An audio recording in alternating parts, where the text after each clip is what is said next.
Oh no, it's open. Start the announcement and then we'll get It's all going. in order now. Right. Oh.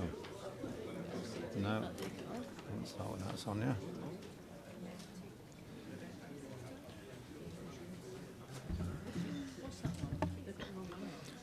Just before we get started, I'll read our emergency evacuation announcement. Should we be required to evacuate the building, would you please leave via the nearest available exit of the chamber? Our assembly point is in the public car park at the side of the Civic Suite. Please don't delay your evacuation by collecting belongings, and please do not return into the building until permission is to do so is given by council staff. Please also note that the meeting will be audio recorded, and as usual, mobiles to silent or off, please. Right, formally, good evening, everybody, members and all our visitors to the Development Committee on the 29th of August 2019. Just for all our visitors tonight, the way in which the various items work is that the officers will do a presentation, then any speakers that are registered will present. Then any of our non-committee member councillors will be able to speak should they wish. Then who missed the one about the mobiles? Then it will be open to the committee to have their debate and ultimately make a decision. I'm sure during the course of the presentations and the events there will be things that you hear that you agree with and some that you disagree with. However, there isn't any opportunity for general contribution, and it is important that everyone has heard and that the meeting flows subject to proper protocols. So please do restrain yourself if you feel something has been said that you don't agree with. One small adjustment to the agenda. I believe most people are here for Hambro Close item number 8, so we'll take that as the first full item. Apologies for item... It's Councillor Hoy. Just mention proper protocols. You know what I'm going to say next, I'm sure, which is agendas can only be changed on the vote of the committee. I'm sure the committee will vote for it, but... I pre-discussed it with a number of members in advance. Is there anyone got any significant objection to that, members? No, thank you. Item 1 is apologies for absence. There are none. Item 2, substitute members. There are none. Non-members attending.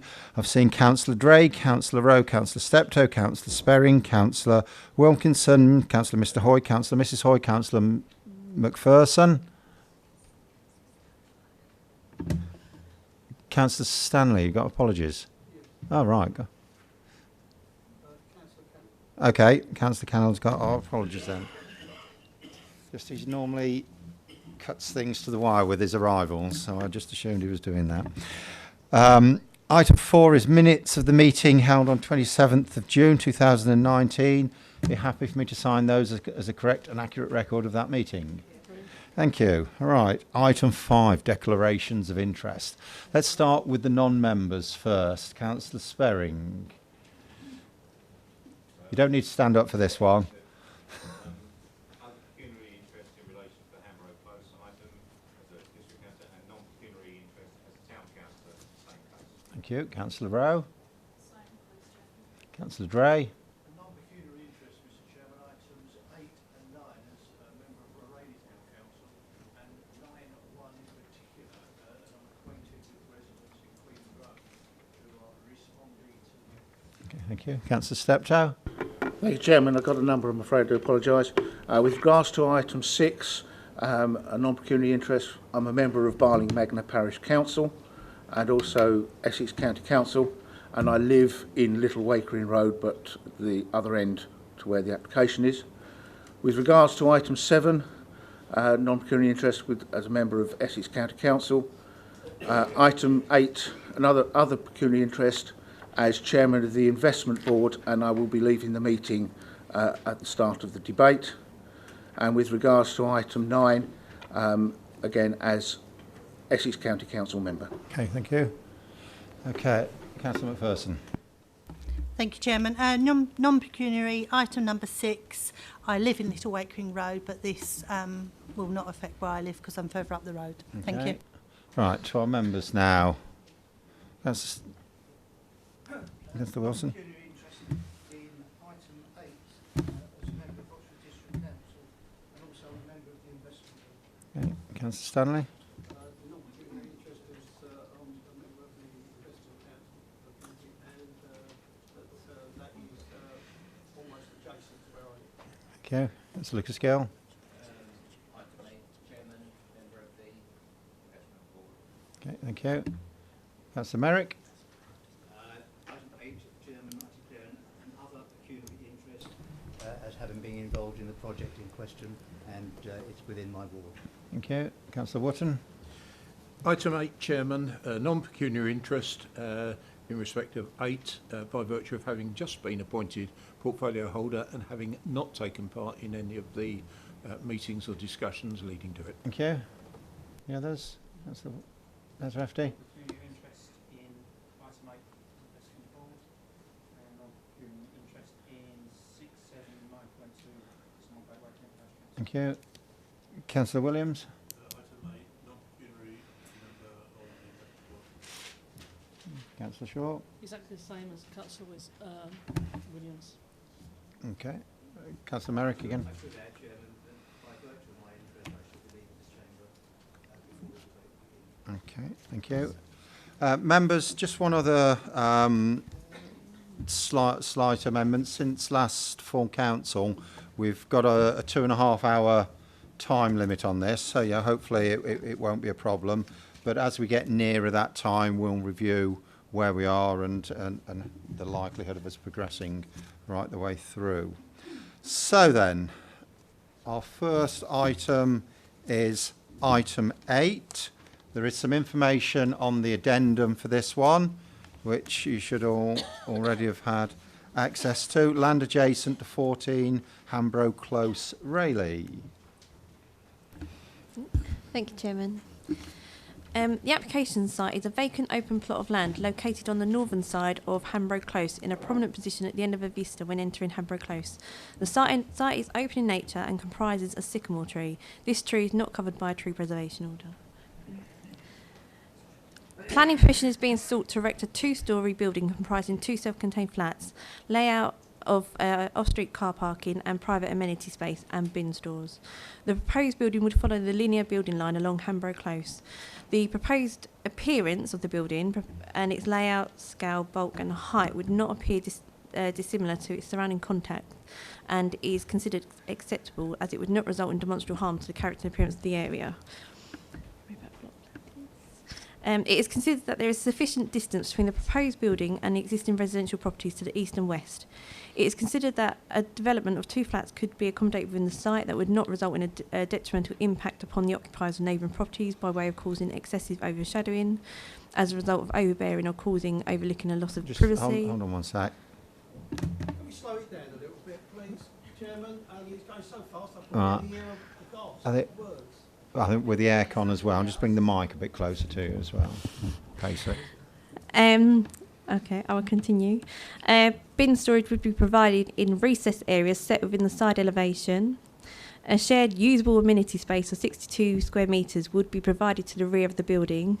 This would be in accordance with the 25 square metres of shared space per flat required by the SPD2. Car parking is laid out to the rear, which is not dissimilar from the current layout of the surrounding street scene. Access is gained off Hambro Close, whereby there would be an area of hard standing laid out to accommodate 4 car parking spaces. The access is considered acceptable and would not have an impact upon highway safety. The proposal involves 4 car parking spaces for 2 2-bedroom flats to be laid out, which measures in accordance with the minimum dimensions 2.5 by 5 metres set out in the parking standards. This site would not be able to provide a visitor space, but the shortfall of 1 off-street car parking space would not be significant.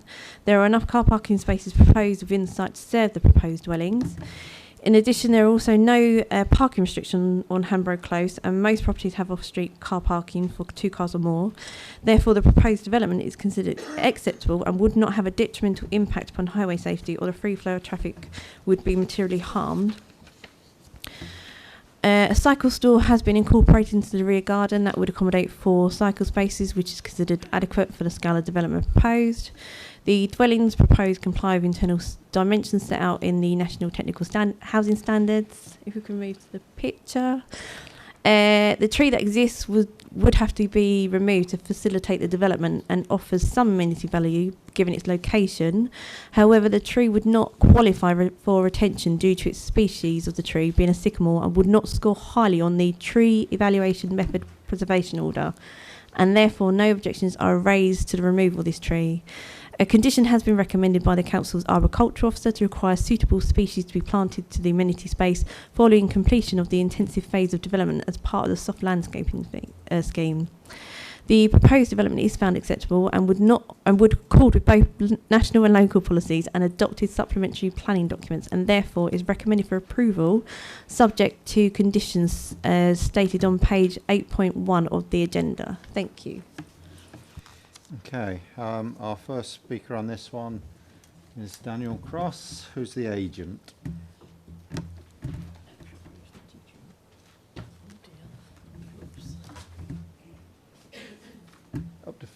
Up to 5 minutes, if you just turn the microphone on just a touch. You can sit down, unless you'd like to stand.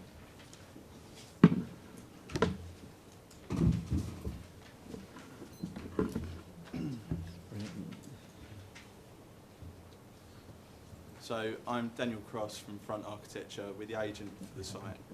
I've got a few things.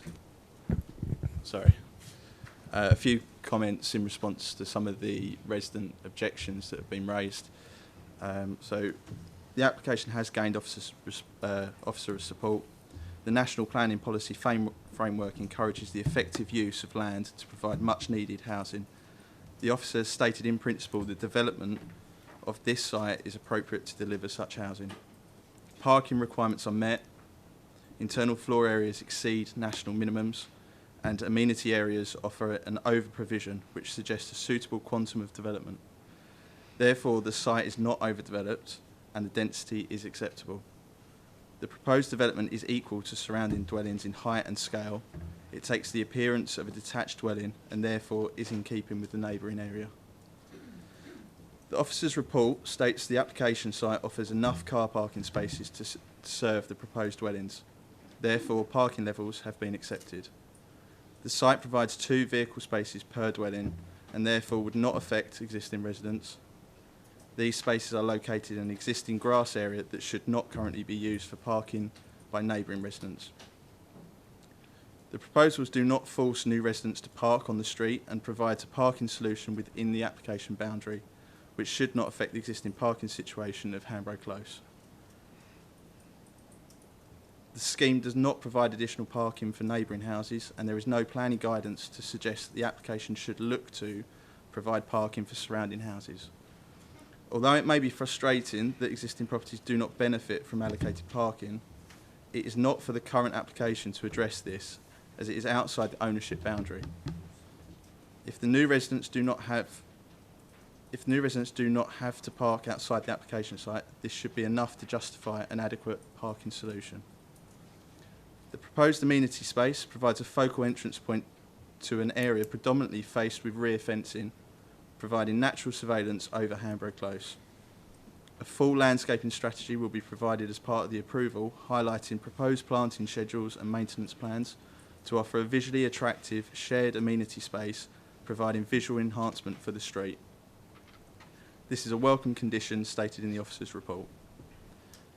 The officer's report confirms that the application proposals do not encroach on BRE 45-degree guidance with regards to daylight and sunlight, and therefore will have no detrimental effect on the amenities of adjacent properties. The proposal has gained officer support considering the above points, and as such provides an opportunity to deliver suitable housing on an underused site with an improvement to the visual appearance of Hambro Close. Thank you. Thank you. Our second speaker is Jill Waite.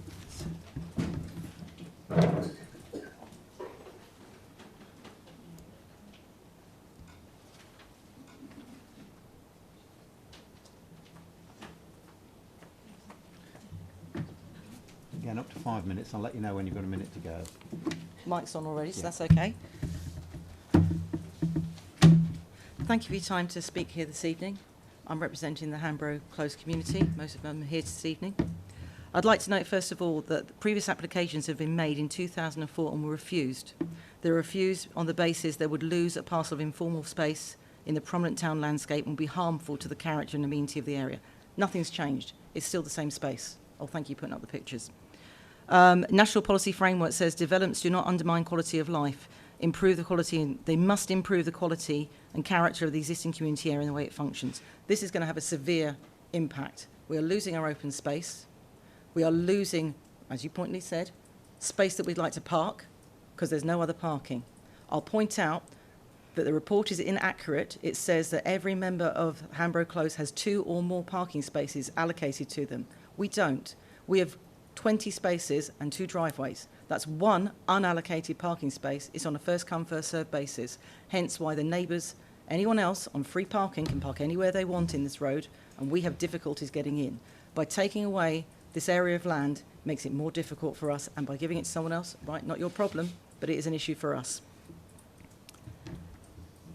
It's providing a detrimental impact on the landscape and character of the environment. It's going to avoid a loss of open space, but the Local Development Framework Committee Management, DM3 infilling, nothing's changed. It's still going to impact on us. The core strategy, H1, says Council will resist intensification of small sites in order to protect the character of existing settlements. Nothing's changed. DM trees and woodlands. DM25, conserve and enhance existing trees and woodlands. No ecological environmental study's been done, no tree survey's been completed, and the report can't decide if it's rural or urban. It's rural. The tree doesn't qualify for attention for it's a sycamore. A sycamore is one of the best trees for air pollution. It's a 50-year-old tree. It's being cut down when this committee is not this committee, this whole council is saying they want to be carbon neutral by 2030, and the first thing they're going to do is cut down a tree. And the next thing they're going to do is to put development on there, of which the planner under EMV 9 Sustainable Homes must meet 0 carbon targets. Please explain why you cut down a tree and then ask a developer to build something on it and have carbon neutral needs. Species and habitat, DM27. Proposals should not cause harm to protected species and habitats. We're in a rural area. There is an impact on the wildlife. Protected species such as bats and birds, which are lapwings. I think I named a kingfisher. I could have been wrong when I sent it to you earlier. It was a woodpecker. National Planning Policy Framework. Safe, inclusive and accessible to promote health and well-being. You're about to demolish that. That's what we need. We have children who have special needs who cannot get to the access to green parks around the corner. They can't cross the road. They're very vulnerable. They're protected under the Equality Act. They have DLAs and EHCPs. Taking out that land where they could just play, have a beautiful view, see the horses, which are on the back of it, is going to be detrimental to their health and impact on them. As I showed in the study I sent to you, the ADHD is improved and reduces, stimming isn't included, because they're at an open space to play in. And they love the trees. And it helps on obesity. I said about the parking standards, there's no restrictions, that means there's a free car park for everybody. Thanks to the parking of Hambro Hill and all visitors to the area, there's limited emergency services, and 3 times this year, I think it was, we couldn't even get an ambulance in. Luckily, your husband was okay.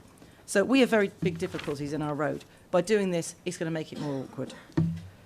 Equality impact assessment, which I have received, and I have got the details, so thank you for that Marcus Houghton sent to me. There's no impact, positive or negative, on the actual building, but it will have a positive and negative effect. This was an original housing estate of 22 houses. We've still got 40% of social housing. That makes up 20% of the entire Trinity Ward social housing. We've got lone parents, single mums. We've got old people. We've got, how many what with disabled badges? I think we've got 3. We've got 5 that actually are officially disabled as well. They're all going to be impacted by removing that. They all will be impacted. They won't have space. They only have 1 space each. This is giving a new development, which will only have 2 people versus 22 people, space. The flood risk says on the planning application it won't be affected. It will. You're about to cut down a tree. If you cut down a tree, you're going to increase the flooding. If you cut down the tree and build something on it, the soakaway doesn't work. We have flooding 2 or 3 times a year whenever there's flooding. We're on a hill. We haven't got appropriate drainage. The soakaway doesn't work. So to say you're going to do it with soakaway isn't good enough. And the tree survey, we were told by the conservation officer it wasn't an attractive tree, is what he wrote in the report, so therefore it doesn't matter. Doesn't matter how attractive it is, it's helping you for carbon offset. So why on earth would you say that's your reason? I think I've covered everything other than the fact we don't have bin storage. We have to park it outside for a health hazard. And we don't have a cycle store. We just change it to a lamppost. Thank you for your time. Thank you. Right. First of all, non-members that's indicated is Councillor Rowe. Thank you, Chairman. No, you can wait till the debate starts. Thank you, Chairman. I and my colleagues in Trinity Ward have made sure that the Assistant Director responsible for assets was aware of the contentious issues in respect of this site. An application for this site was expected to come before this committee long before now, but we as ward councillors were not happy with the information put before us. The Assistant Director listened to us, and we've made sure that residents were given the opportunity to meet with us, and some did. We also made sure that residents were kept in touch with what was going on. I also advised the Speaker here tonight that she had the chance to speak here, and I'm glad she did, thank you. However, that said, this is a piece of land owned by the Council, who have the right to put in such applications. But my concerns are and always have been flooding on that site. We know there's been flooding there before, and it will continue unless something drastic is done. We need absolute assurance that this will be addressed, and whilst I am aware that this is not a planning application, my next issue is parking. Again, I have suggested to the residents via Jill that they apply for parking restrictions in this road. The parking is appalling. Parking from other roads, residents in Hambro Hill leaves them with no spaces at all. As she said earlier, it is a first come, first served basis. But thank you, Chairman, that's it. Thank you. Councillor Mr Hoy. Thank you, Chairman. I'll just concentrate on one thing. I think it was interesting to hear the Speaker as well. I thought the point's very good. Obviously, one of my favourite topics is parking, as you're aware. This doesn't meet the standard in a number of ways. The size should be 2.9 by 5.5 metres. These, I believe, are 3 metres by 5 metres. So the sizes for the car parking spaces provided are undersized. I'm aware that we'll always come up with the argument that, well, the minimum is 2.9 by 5, but I don't think that is acceptable. We are the council. We should be adhering to our policies, and I think this should adhere to our policies. It's easy. If we don't adhere to our policies, why should anyone else? It is missing the one visitor space. Without that visitor space, it makes the parking even worse. So I think this should be refused on the basis of parking on the issue of the undersized parking spaces, and on the basis that there is a missing parking space. So there is one parking space missing. These standards are minimum standards, they're not maximum, so the minimum is 5 spaces. This is not a main urban area, which is the only time you can restrict the number of spaces. You may go under then, but it's clearly not a main urban area. There are no buses nearby. You're not on a bus route. It can't be regarded as that. With regards to the parking, I was going to raise this. Obviously, the building of these 2 properties and the parking spaces on that green area, that would, even discounting the fact that cars park on the green area, you're losing 2 spaces along the road immediately where the drop curb will be put in. There'll be cars coming off of there, so you're losing 2 residents' car parking spaces already.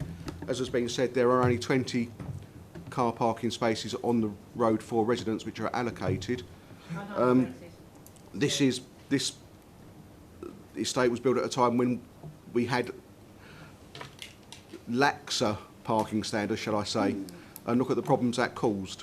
I don't think we should be lax in adhering to our own policies in this area. I will leave it there for this point. Thank you, Chairman. Thank you. Councillor Wilkinson. Thank you, Chairman. I just want to make one point. In 5.3 of the report, it talks about the additional housing should not be detrimental to the character and appearance of the locality. It then goes on, particularly in 5.8, to talk about, whilst the principle of housing development is not objected to, the main issues for consideration relate to the acceptability of the development as an infill development, including issues of scale and impact on character, as well as impacts on the residential amenity. We look back at a document I've got here dated the 19th of February 2004. For the previous application, there were 2 grounds for refusal. Only one has been dealt with. The one that's been dealt with was the number of parking spaces, because that was for more houses, or for more flats rather. But the first reason for refusal says the proposed loss of the parcel of informal open space in this prominent townscape landscape would be harmful to the character and amenity of the area. I therefore have to ask, Chairman, what has changed? Because I can't see what has changed. Thank you. Yeah. Are there any more non-members wishing to speak? Do any of our members that have declared an interest wish to say anything before they leave? Right, it's time. You can go. Okay. We got to go. Chairman, we need to leave as well as Ward Yeah, Council. yeah. Help yourself.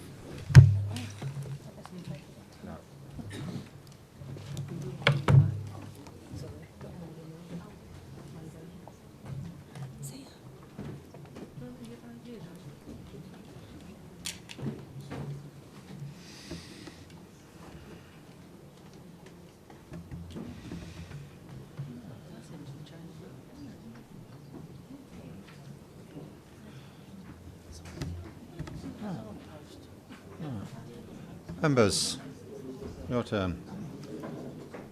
Anyone, Okay, Councillor Wilson. Thank you, Chairman. I'm going to amplify some of the points that have been made by visiting members, in particular Councillor Michael Hoy. I believe it's important that we do stick to our own standards, and one of the things that came out of the officer's report to me was that we wouldn't be complying with our own standard DM30. As a question, I noticed that Essex Highways haven't been consulted on this. Is there any reason for that? They were consulted, but just never commented on the application. Thank you. The reason why I ask is because, following on from Councillor Hoy's points about the parking spaces, I would have thought that Essex Highways would have an interest, because if you look at the photograph in front of us, you'll see that there's a lamppost which is owned by Essex Highways, and if you look at that, that then would change the layout of the parking.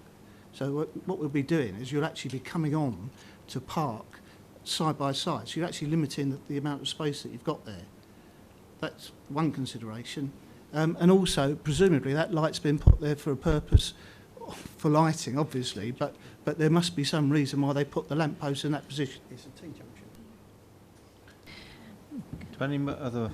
Councillor Stanley. Thank you, Chairman.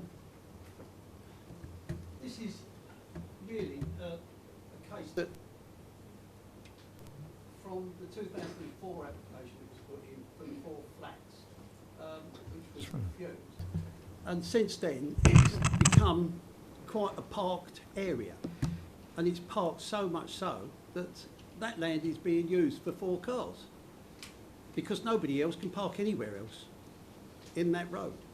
And at this, where that lamppost is at the moment, is at the T-junction, which gives light to that T-junction, leading into Hambro Hill.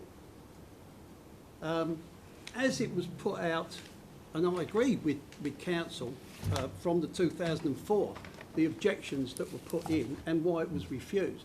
I totally agree with that. And we should acknowledge, even now, and it's got worse since, that we should actually acknowledge that this is a parcel of land that we really can't do anything with, other than leave it as it is for the amenity of the neighbourhood and a few parking spaces for those that can get their cars in nowhere else.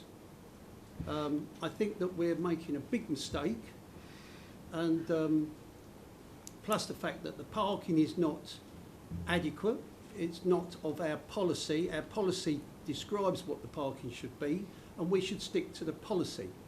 If we make policy, then we should stick to policy. If we're going to reduce that policy by size or whatever, then, hey, why have a policy in the beginning?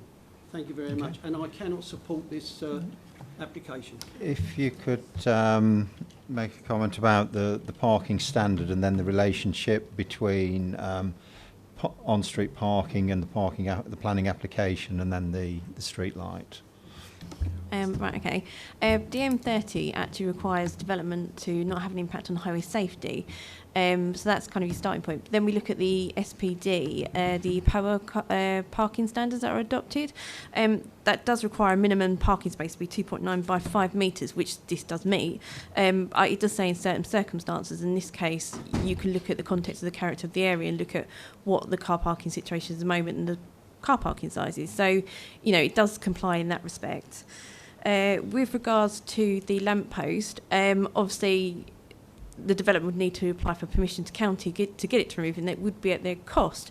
I understand it's there at the moment because there's an area of open space, and it is a T-junction, but that could be removed with permission from county at a cost to the developer. Okay. I've got Councillor Weston next. You've had one go. Thank you, Chairman. Sorry, I'm going back to parking. Is there a picture of the plan of the site? Because I am concerned about the parking. I'd like to know where you're going to put the parking spaces for these flats, because on page 8.8 it says access is gained off Hambro Close, whereby there would be an area of hard standing laid out for 4 car parking spaces. So are we only going to have 4, or are we having more, and whereabouts are they going to be, please? Thank you, Chairman. They are accessed off Hambro Close as you pull into the close, and if you can see from the plan in front of you, there are 4 car parking spaces laid out to the sort of rear amenity space, if you can see that properly. Okay. Yeah. Councillor Wotton. Thank you, Chairman. I've driven into this road on 2 occasions at separate times during the day, and you look across and you say, well, what a nice piece of open space. At the time that area was designed, I'm sure that the residents moved into it partly because of the enjoyment of a bit of open space. You live in a street, and isn't it nice to see a bit of green amongst the building area? I accept that as the years move on, policies change. And sometimes we have to concede that we are obliged to follow current policies rather than what was in place at the time of the development. The difference between this building and the one in 2004 is that there were 4 dwellings versus the now 2. But the reality of life in 2019 and moving forward is that people have normally 2 or 3 cars, irrespective of the number of bedrooms that they have. They have visitors, and the reality is in that road already there is significant parking at all times of the day. And I really do look at it and say, if this were not council-owned land, we would probably be saying, isn't it a classic example of where we're trying to squeeze more property into relatively small areas of land? So in terms of my view of it, I think it is a real shame that we are looking at an area like this to squeeze in property. That said, I do accept within this committee we have to be guided by officers in terms of planning law, current planning law, because of the consequences of it being taken to appeal if we don't comply with that. But I would urge us to look very, very carefully, because I do not believe that the current layout is as attractive as it could be. Thank you, Chair. Thank you. Councillor Stanley, you wish to come back. Yes, please, Chairman. Thank you. We have if you like, a phrase that we put in all of our literature. Do you know what that is? Well, Councillor Stanley, that's not a fair point. Please make your point. I'll put it this way, is that where we consider this to be harmful to the character of the area and the amenity of the area, our phrase that we put in our literature is we have the heart of our residents at all times with us. And that's in our literature that we put out. And I do think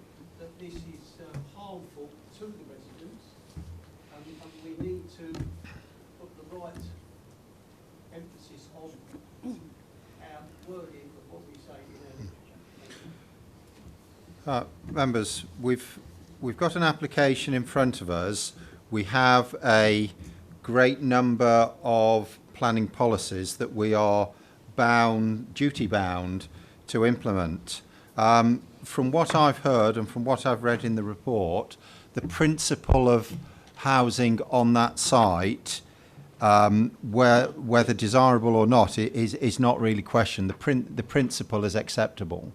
The parking standards in terms of size, although not meeting our ideal, are met, but we are one space short visitors. And I think the crux of the issues raised are around that the tightness of the parking and this application not providing that single space. To refuse an application on the lack of provision of a single parking space is a challenge. It really is a challenge. And I think it is for members to take a view on that particular issue most of all. So I'll take any final points before we go to a vote on that one. Councillor Wilson. Thank you, Chairman. It's the point that was raised by Councillor Hoy. There are already vehicles that park there. So there are two vehicles. In a number of the photographs, you'll see there's two vehicles parked parallel to the pavement, or other times, and I've actually visited, where there are two vehicles parked on the green. So although in theory, and I agree with what you're saying, that we're going to be one parking space short, in fact we won't be, we'll be three, because we'll be taking away two of the existing parking spaces. So we're actually three down. That is not a precise planning issue where people are parking at the moment. We've got to focus on this application and its compliance with our planning standards, rules and regulations. So it is quite tight. One more time, Councillor Watson. Chairman, thank you for that. In the light of my earlier comments, which to a larger extent are emotional rather than objective, what I would appreciate is clear guidance on the parking situation, because clearly we have a serious decision to make in the light of our current planning policies. And I would just like some very clear guidance, because it is an important decision we could be about to make. Okay, if you'd like to clarify the issues, particularly around parking, for us once more. Okay. Assessing this proposal, it's proposing 4 parking spaces for 2 two-bedroom flats. This is considered to be in accordance with the POA parking standards, which I'm bound by and have to abide to. They do measure the minimum 2.9 by 5. Whilst concerns have been raised around the size of the car parking spaces, they do comply with the minimum car parking dimensions. I do appreciate that concerns have been raised with regards to a loss of a car parking space, a visitor car parking space. Looking at this development, assessing in accordance with our policy and our guidance, this proposal complies with what's there. Whilst I appreciate you talking about modern life and today, and I do appreciate that, the policy and guidelines do state that we do require 2 car parking spaces per a 2-bedroom plus dwelling. So this is in accordance with that, hence why it has been recommended for approval. Thank you. Members, there is a recommendation. Sorry, Chairman, we have a point of order on that, because that's factually incorrect. Councillor Hoy. That's factually incorrect. Not. I've got to rely on members from this point on. Councillor Stanley. Thank you, Chairman. Are you telling me that the car parking spaces now are 2.9 by 5? Is that in our policy? Minimum in the POA car parking standards do state the minimum dimensions. I can't tell you exactly what page number on but they are there, yes. And what is 2.5 by 5, the minimum. Well, I thought it was bigger than that. No, that's the minimum. Maximum's That's the minimum. 2.9 by 5.5. Minimum's 2.5 by 5. 5 by 5. That's minimum. That's minimum. Maximum's 2.9 by 5.5. And these car parking spaces comply with the minimum dimensions. Sorry, Chairman, I've got to argue. I've got to ask this one. Why is there a 2.95 by 5.5? Because that's our maximum car parking spaces. Why is that maximum? Because that's what highways require. That's what it is. Councillor Stanley, we're not discussing... Got two No, sizes, let's stop a minute, Councillor Stanley. We've got to deal on factual issues. That's the fact. We can't argue about the policy at this point in time. The policy is the policy. We're implementing it or not, is it is the case. Councillor Wilson, one last time. I still don't believe that we're compliant, Chairman, because if we're saying that we should have a visitor space, and notwithstanding the fact that you might say you could argue one way or the other, I do think that we should be exemplary in our adherence to our own policies, and I would move for refusal on the grounds that we don't comply with policy DM30, and notwithstanding what's in the report about there being no significant impact by not having that visitor space. I've been up there and it would have significant. So I would move for refusal on those grounds. Councillor Stanley would second that. Right, members. Does anyone want to speak on the motion for refusal? I would just say, as I did a few minutes ago, this is a very fine decision.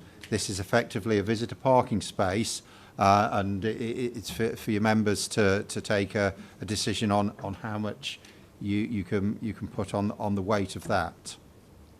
Okay. Right, members. On that, do you want to just restate it one final time for officers' benefit so as they can just note that down? Yeah, I move for refusal on the grounds that we don't comply with our own policy DM30 in as much as that there is no visitors parking space. Okay, thank you. And that's seconded by Councillor Stanley. Those members in favour of the refusal, please indicate.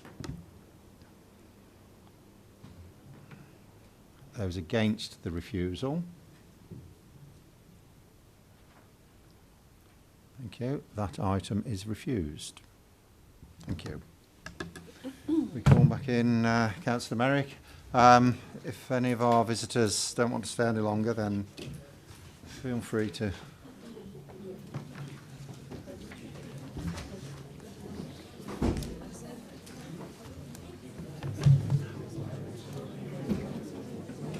No, I thought they were all. So, oh, Sonia's gone to get.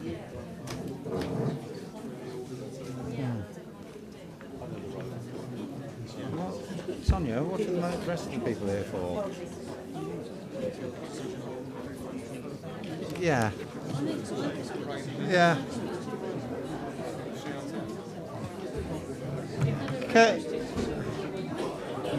Can I just ask the rest of our visitors which item you're here for? Is it item 6 Barrowhall Lane? No? Alexandra Road? Yeah? Alexandra Road. Okay.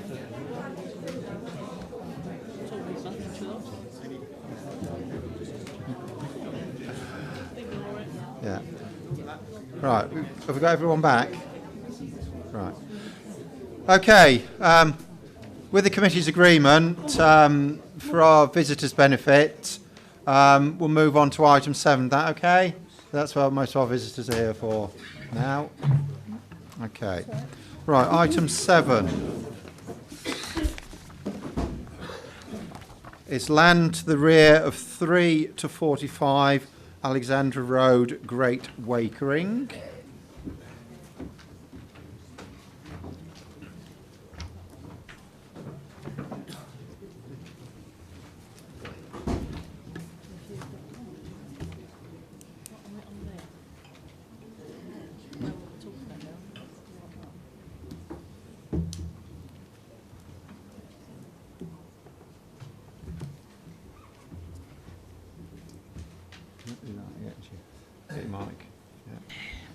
Thank you, Chairman.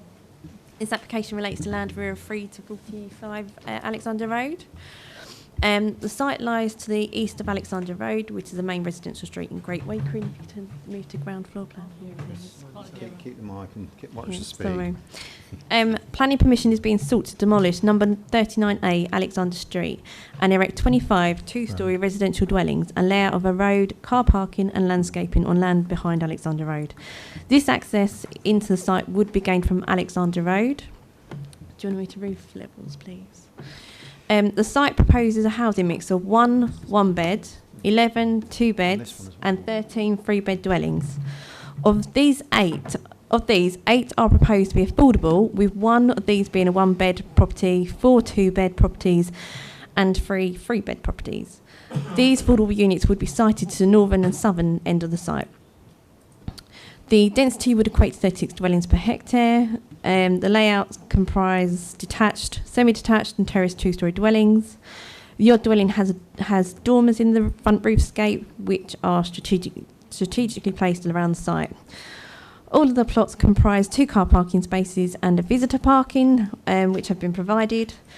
The amount of off-street car parking spaces measured in accordance with adopted parking standards. All the proposed 25 dwellings would achieve the minimum internal dimensions of the nationally described space standards.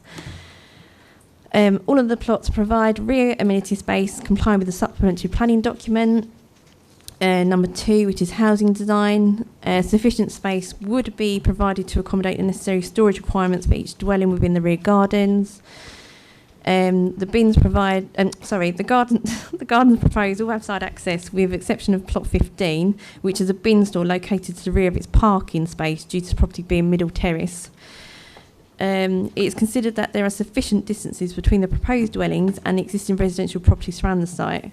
It is considered that a development of this nature could be accommodated within the site that would not result in detrimental impact upon the occupiers of neighbouring properties by way of causing excessive overshadowing as a result of being overbearing or cause overlooking or loss of privacy. Could you move to the street thing, please? The street scene illustrates the appearance of the scale, bulk and height of the 25 dwellings, which are proposed and are considered acceptable. It is considered that design and character of the development respects the surrounding area and provides a traditional built form with contemporary elevational treatments that will contribute to the appearance of the area.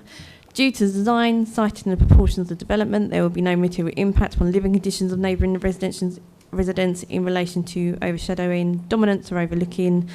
The development would provide car parking provision in accordance with the car parking standards and would not be detrimental to highway safety. On this basis, the proposal is considered to meet requirements of development plan and the MPPF and is recommended for approval subject to the appropriate condition and section 106 contribution. Thank you. Thank you. I have 2 speakers on this one. Councillor Hitchman from Great Wakering Parish. Like to come up?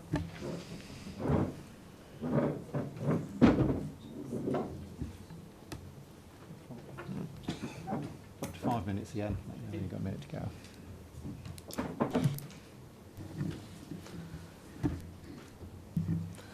Good evening. My name is Phil Hitchman from Great Wakering Parish Council.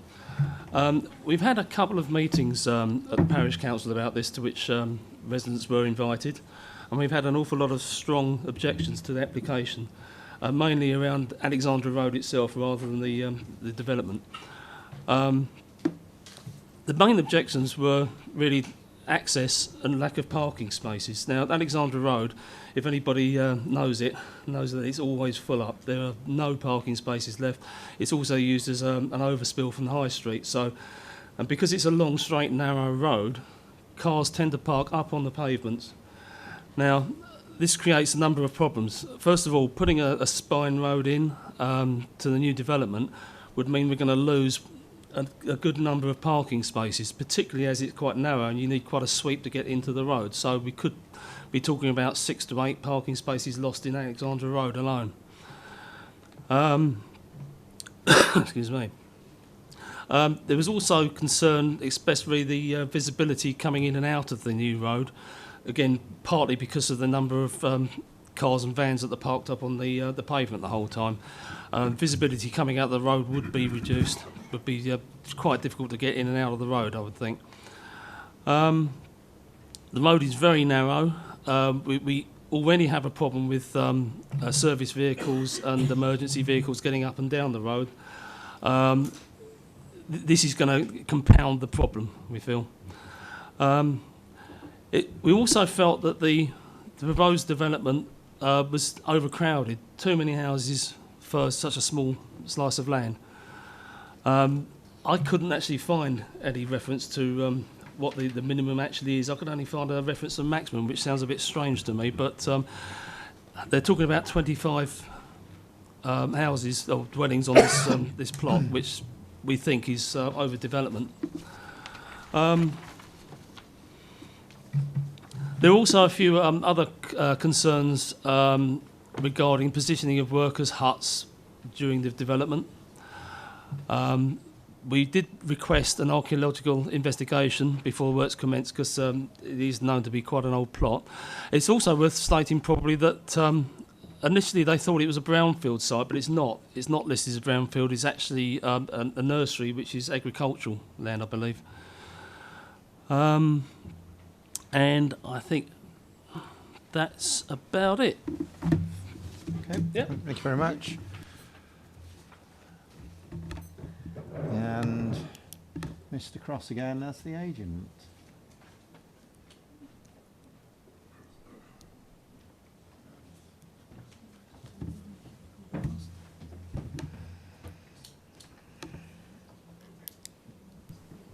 Hello again. Okay, the application has again gained officer support. The NPPF encourages effective use of land to provide much needed housing. The officer has stated in principle the development of this site is appropriate to deliver such housing. The proposal is for two-storey housing with some limited rooms in the roof space, providing a varied mix of type, size and tenure at a density of 36 dwellings per hectare, which sits well within policy and is comparable to other developments in the area. The design of the properties has taken direct influence from the surrounding properties with a more contemporary approach within the traditional forms and proportions seen in and around the High Street, and has received positive comments from the local authority's urban designer. One of the biggest concerns raised by residents during the planning consultation period was the inadequacy of Alexandra Road in terms of capacity and parking. We have a robust report from our highways consultant, as well as correspondence from Essex Highways confirming that the road is adequate and the proposed parking is acceptable and fully policy compliant, with sufficient allocated parking and 7 dedicated visitor spaces throughout the site. The new Spine Road provides the opportunity of 100+ metres of road for overspill on-street parking, negating any further pressures on Alexandra Road itself. So whilst there is a turning head being created, we are creating 100 metres of new road that people could park on.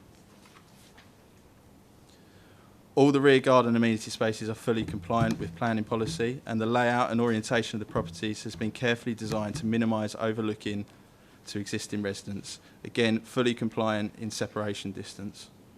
A comprehensive integrated landscaping design also accompanies the application, providing a net gain of over 40 trees across the site. It is noted within the officer's report that the proposals are not considered to have a detrimental impact upon the private amenity of the occupiers of the existing properties in relation to having an overbearing or overlooking impact. A concern was raised by the adjacent neighbour regarding the siting of the enclosed substation building, and the plans under consideration are the updated version following agreement on site to move the building further away from the boundary line and provide a planting buffer. So in summary, the site provides an excellent opportunity to provide an officer-supported scheme, fully policy compliant, delivering 25 well-designed, thought-through homes, sympathetic and unique to their immediate surroundings and neighbours, and Great Wakering itself. I'd also like to point out the brownfield is a term that means the site has been used before. So agricultural and brownfield are two completely separate terms. Thank you. Thank you.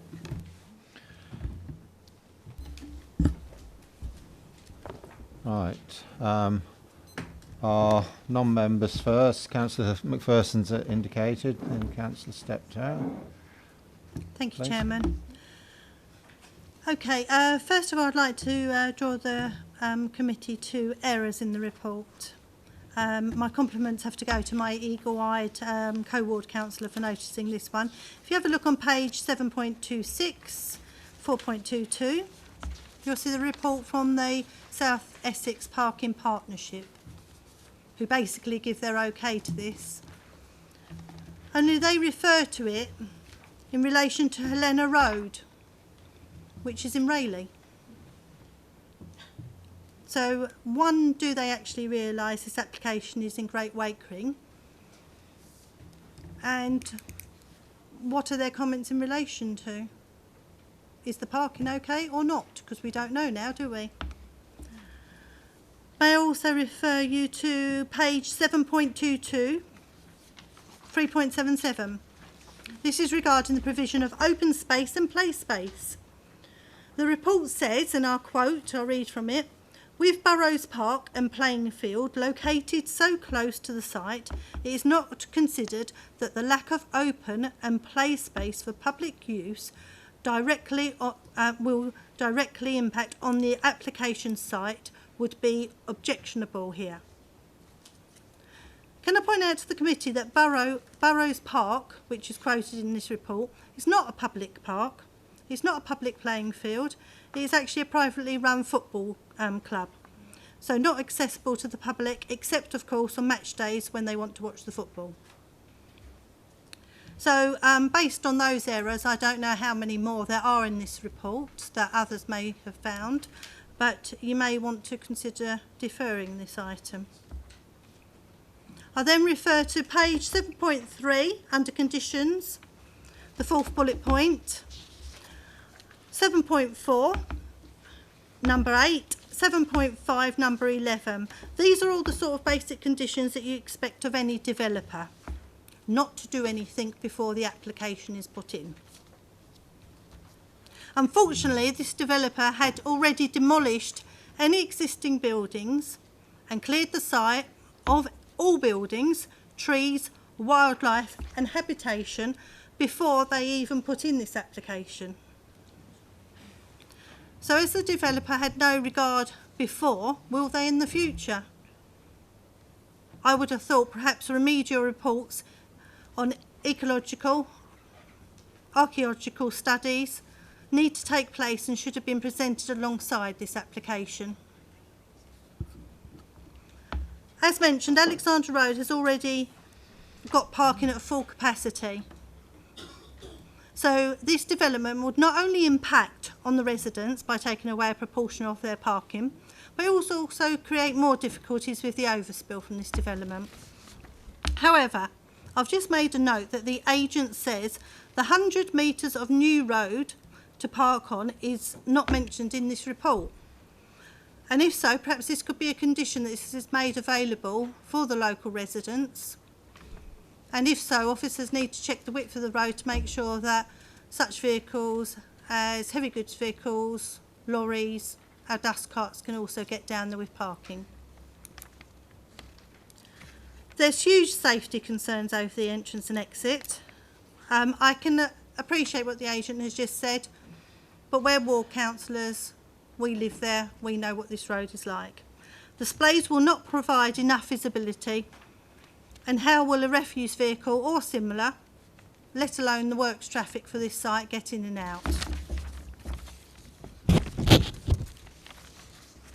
In my opinion, it's overdevelopment. There's too many homes squeezed into this plot.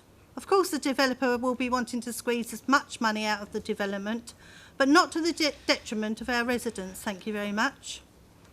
It was suggested in a meeting with officers that this was put to the developer to consider less homes, more parking.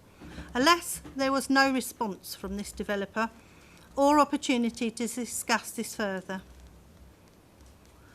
Lastly, and perhaps officers can answer this, do all the room sizes and dimensions comply with our policies? And if not, why not?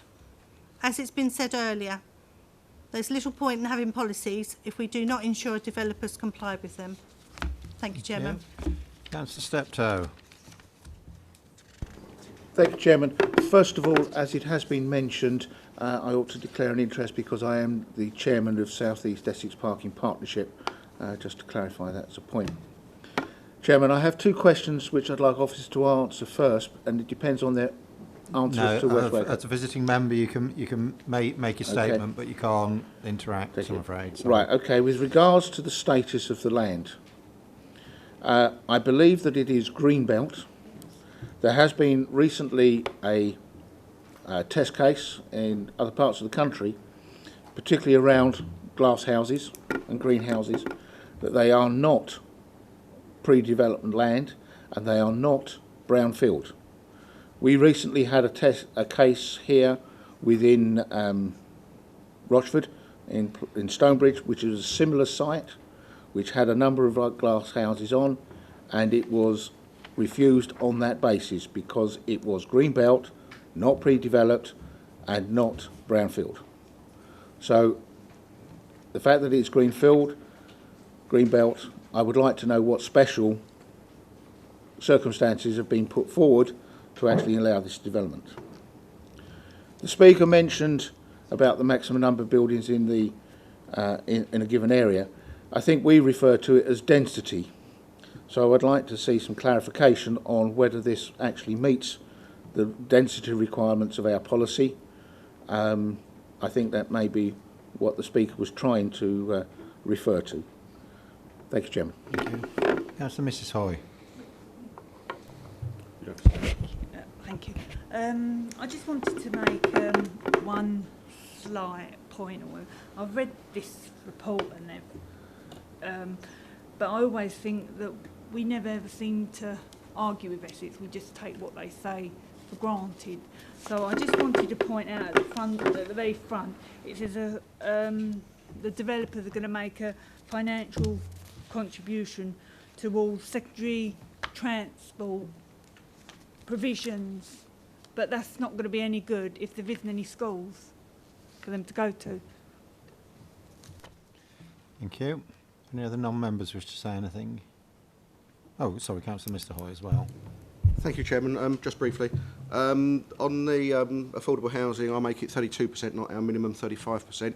I know there's rounding involved. I thought we normally round it up, not down. But if that could be clarified, I'd be grateful. I understand it's not a question.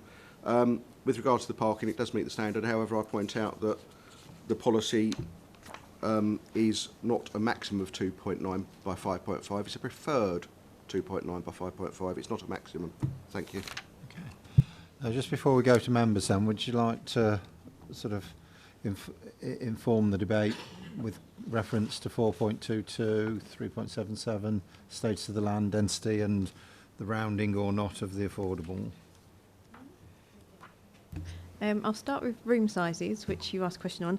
This development does comply with the National Housing Space Standards, which sets out room sizes and internal dimensions of a dwelling, and I confirm that this development does comply with that. Moving on to, it was raised that the site's Greenbelt. According to our local proposals map, this site isn't in Greenbelt, it's just outside the Greenbelt. I mean, you're right in saying it's not brownfield, and it hasn't been classed as brownfield, and it hasn't been classed as a PDL either, and as you say, we've had a test case recently that refers to glass houses not being on PDL. And yeah, you're right, National Planning Policy Framework does say that any agricultural land or nursery, etc., should not be PDL, and this site hasn't been classed as PDL. Density, our policy states a minimum of 30 dwellings. This is 36 and is compliant with other development that's been allowed in the area on other allocation sites. Affordable housing was mentioned. This does comply with our policy and is 35%, so it is compliant, but 8 units. I don't know. I think I captured everything, unless someone. The parking partnership. Oh yes, yeah. Sorry, it was kindly pointed out to me about the South Essex Parking Partnership earlier. I did consult with them. As an authority, we have to consult with the Highway Authority, Essex. In this instance, I did go beyond that and consult with Essex Parking Partnership. So this isn't a standard thing that we do for all applications. It was just that an issue was raised to me. In my email, I did state the application number and the address and Great Waker Inn, and the officer came back with this response, and I believe that Helena Road doesn't exist in Great Waker Inn. However, it was made clear to the officer at Essex that it was Great Waker Inn, and they may have referred to another site. But like I say, this consultation is going above and beyond what we generally do and who we consult. So please bear that in mind. They're not the determining authority when it comes to car parking. Thank you. Okay, thank you. Councillor FD. You don't need to stand. Okay, thank you, Chairman. I think this should go to a deferment, actually, as the report with the Essex Parking Partnership is incorrect. And it's based on a false premise, as it's actually in Alexander Road, Rayleigh. And I don't want to be any doubt in what's actually we're voting on here. So using reports that are not actually relevant to the site where we're talking about, I think is not good. So I'd actually like to propose a deferment. You can put that forward. It's not anything I would support, because they are not a statutory consultee, as the officer said. It's clearly an error, but it's over and above, and the formal statutory consultees are all there, have referred to the right places. It's not something I could agree with as a deferment. Councillor Stanley. Chairman, first of all, I've always I've always thought that the developer or whoever it is should have a change of use to that, whether it be glass house or nursery or whatever it is as a change of use. I always thought that was the first and foremost thing that they would do. And then getting from that, as you very well know, I do like a bit of flooding. I do. And this is susceptible to flooding. And I wonder if the plans have been put in or put to you to rectify or to mediate the problem that they may have there. Well, if I can straight away point you to I've been looking for it. The recommendation on 7.2, the reason for, and then the reasons that go with it, and it specifically mentions to prevent flooding by ensuring satisfactory storage of disposal of surface water from the site and so on. Yeah, so it's about halfway down 7.3. Yeah, the answer to the question. I fully see what you're aiming for. It's just that it's really concerning that adequate. I know it says 40% plus 40% storage and what have you, but are we happy with that proposal in the flooding agenda? Yeah, the site falls in flood zone 1, so it's low probability of flooding. Drainage, urban SUDS, sustainable urban drainage strategy has been put to us. That has been assessed by Essex County Council, the lead local flood authority, who raised no objections to what's being proposed. And we are happy with what is being proposed.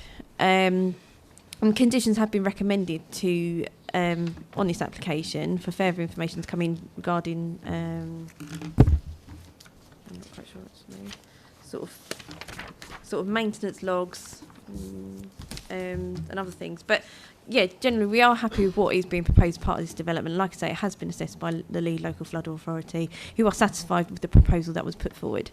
So therefore we've got no additions. Does anyone else want to have their first? Councillor Wilson first. Thank you, Chairman. A couple of points of clarification. One is that Councillor McPherson said that work had already started on demolition. Do you know if that's the case? I believe that to be the case, that works had commenced prior to an application being put forward to the council to demolish the glass houses as well as sort of clearing of the site. Obviously, there isn't anything they didn't require permission to do so. Obviously, I appreciate this did upset a lot of residents in the local area because of ecology issues and stuff like that. However, ecology reports were put into the council to consider, but works did commence prior to an application coming in, clearing of the site. But like I say, we have no control over that, as planning permission wouldn't necessarily be required for such works. So that's within the site then? Okay, thanks. And the second question I've got, and again it follows on from Councillor McPherson, it's to do with open space and play space, and it's on page 7.22, paragraph 3.77, and it's saying that our policies CLT5 and CLT7 require open space and play space to be provided in new residential developments. But it goes on then to say that some space is proposed, but this would be private space. So are we saying that this private space actually isn't usable as public open space? No public open space is being proposed within the development itself. I mean, it's quite a small parcel of land, so incorporate sort of play space would be quite difficult. And it was considered that there is local parks in the nearby vicinity. I appreciate you said that I've got the name of the park wrong, but I was informed that was the name, and we can look at that. But because of local nearby parks and other open recreational spaces, an area of open space for play equipment, etc., wouldn't necessarily be required in this instance. You wanted to come back again, Councillor Stanley? I know for a fact that that some of the records that SUDS have got at Essex are not quite up to standard, up to date in actual fact. And I just question that although we accept their dealings on what they consider, we accept it. I do think that perhaps we should inquire a little bit more as to whether they are right, not just to accept.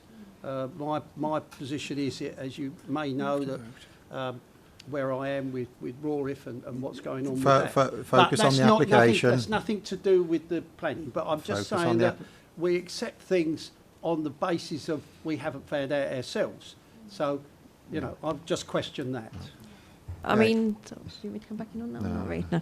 Right, members, we have a recommendation for approval printed on 7.1 going through. There's some details with regard to the Section 106 agreement to be determined.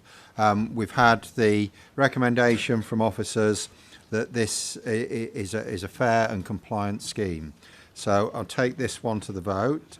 Those members in favour of the approval, please indicate.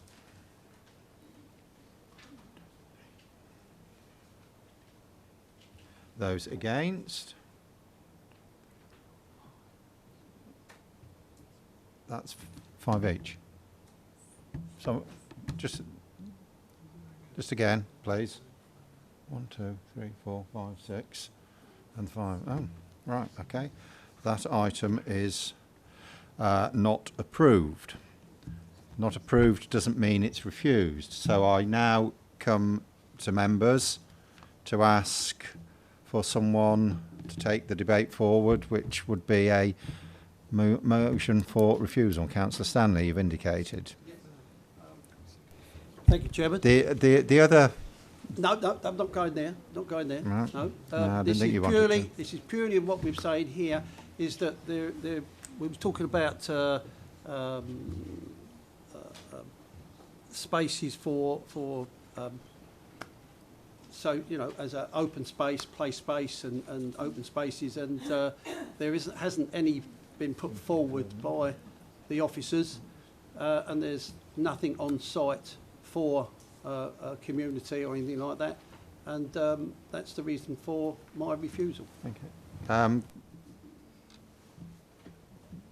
Lack of play space is quite a weak reason for refusal, in my opinion, on a building development of this size. Councillor... Can you defer it, sir?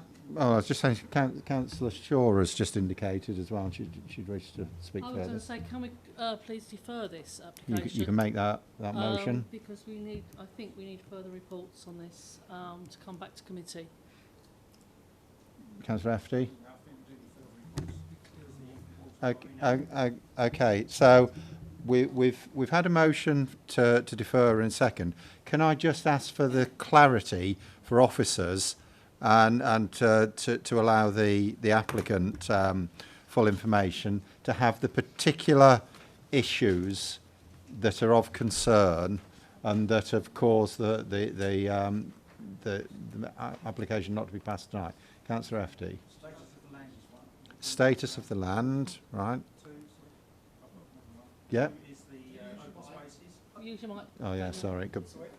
Sorry. 2 is open spaces. The open space. So we've got no contribution 106 money now that we found out that it's not, that it's private land, it's not public land. Yeah. Also, the report from the Essex Parking The Partnership parking is partnership. incorrect. I'd like that clarified. Yeah.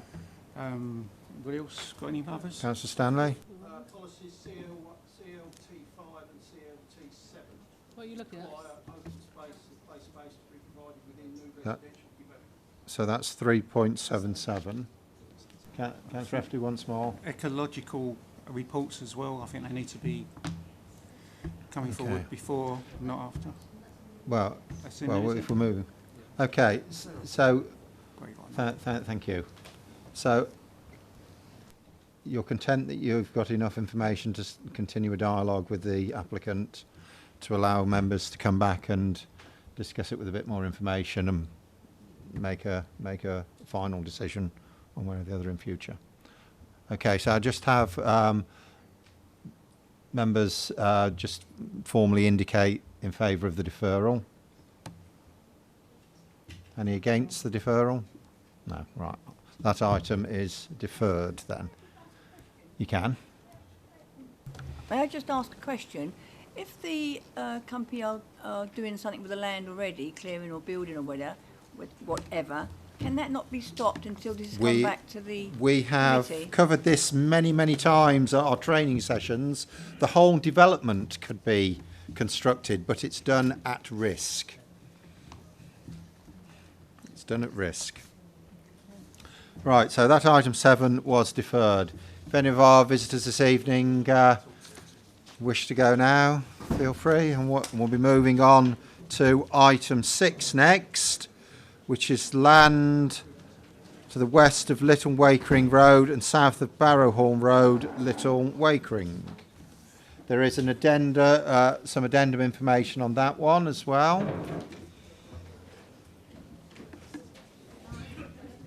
You can tell them in the live, let them come in.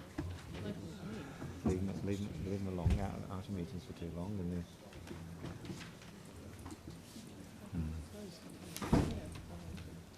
too much pressure from residents on these ones. That's the problem. Yeah, there's no good reason for that. No. Just rearrange the park, isn't it, bro? It's easy. We can't appeal against our own decision. Okay. Oh, yeah, sure. Chairman, this is a reserved matters application for the proposed development of 120 dwellings at land west of Little Wakering Road and south of Barrowhall Road in Little Wakering, in association with an outline application approved at this site in 2017. The site consists of open land bordered by residential dwellings in Little Wakering Road down here, and then we've got Townfield Walk and Old School Meadow in this location as well. This application seeks approval of the appearance, landscaping, layout and scale of the development. It should be noted that the outline application is the overarching decision, which looked at matters relating to surface water drainage, highway implications, construction management and 106 contributions, to name but a few. It's not for the application currently before us to revisit those matters as part of the outline, many of which are controlled by conditions which are imposed on the outline application. The main access to the site from Barrel Hall Road was part of the outline application, but subject to conditions which require discharge as referred to in the officer's report. The main access to the site is not for determination here within this application. The red line shows the site boundary that we're looking at. The mix of the proposed 120 dwellings would be as follows. We're looking at 10 one-beds, 28 two-beds, 53 and 32 four-beds. The proposal also incorporates internal roads. We've got an amenity area along this side here which has 2 play spaces within it and a surface water drainage pond located here and a pumping station just to the south here. So the key material planning considerations are parking, appearance, landscaping, layout and scale. With regards to parking, the resident parking space numbers and cycle parking provision is adhered to. The apartment block and maisonettes provide a cycle store for their residents and visitors with a requirement to expand the size to enable little more visitor parking in the future. So they are to the southern end here. That's the apartment block located there, and the maisonettes are here. The number of visitor parking spaces meets the requirements with some additional on-plot spaces also provided. Powered two-wheeler and disabled bay provision is adhered to. The parking bay and garage sizes are also met along with the 6 metre reversing distances. County highways have raised concern regarding some plots which have some additional space to their drivers that might encourage parking over the footway. A condition has been imposed to address this. If we look at plan 3, oh lovely, thank you. So the site uses 5 character areas. We're looking at a boulevard, squares, lanes and courts, green fingers and a rural edge. So this just shows, this street scene here is the Barrel Hall Road frontage that we would be looking at. As you can see, they're mostly traditional style and form properties, but with some contemporary design features, particularly with the use and location of fenestration. There are 31 different house types, although most are variations of 3 key house types. The report does refer to 28 actually, however 31 are now proposed due to slight amendment to the affordable rent mix unit mix. This is just showing you what the apartment block would look like. So again, we're looking at quite sort of traditional forms, but with a contemporary sort of look and feel to the design. The proposed materials comprise red, Luton grey, plum and buff brickwork with through-coloured off-white render and dark red plain and grey slate effect tiles. County Urban Design do not object to the proposal following revisions which have taken place during the course of the scheme. With regards to landscaping, there's various soft and hard landscaping proposed across the site. New trees would mostly line the roadways and be within the open space, with shrubs and perennials mostly focused around the front garden areas and prominent visual areas. Boundary treatment would include brick walling to visible boundary edges. The Council's arboriculturalist does not object. Condition 23 of the approved outline application would agree the full landscaping requirements. Just looking at the layout now, so the density is 22.4 dwellings per hectare. That is below our minimum 30, which we seek by policy, but it's considered appropriate for the site context. That policy does allow us a degree of flexibility looking at the site and character of an area. With the dwelling mix, we're looking at between 1 to 4 bed units, so we've got a good mix of dwellings within the site. The 1 metre separations, there are around 21 dwellings that don't meet the 1 metre criteria. However, these still provide the visual gaps that we would seek through green space, accessways or parking areas, and that alone is not considered a reason for refusal here. With regards to residential amenity, that's not considered to be a detrimental impact on existing neighbouring dwellings. There are 12 instances where the 25 metre and 15 metre separation distances are not provided. However, the relationships are still considered acceptable. The technical housing standards are met across the site, and we have 4 wheelchair accessible units which have been identified, which are again in accordance with our policy. The garden areas for all plots meet our policy requirements. There are 2 plots referred to in the report as below standard, but the agent has alerted officers to additional areas within these plots which actually hadn't been included in the original calculations. So it can be confirmed that the amenities for those plots are now adhered to.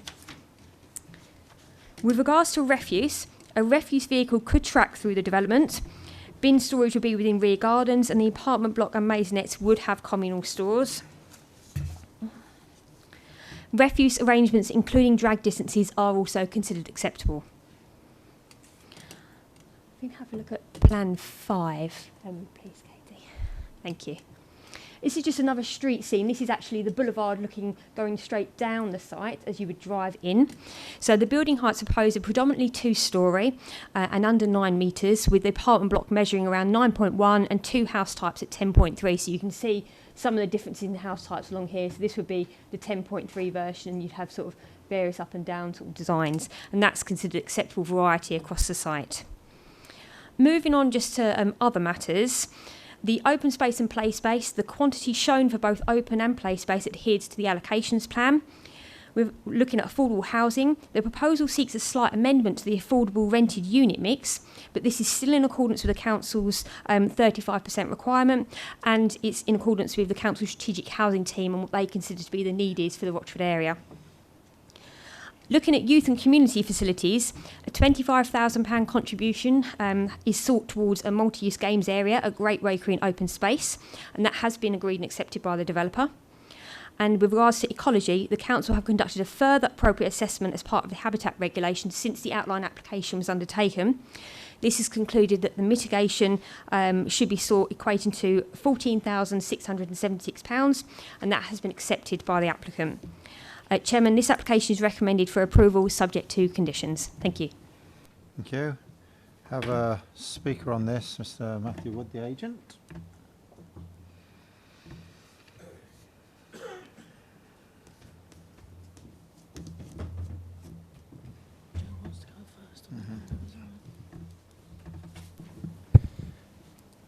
Good evening to members.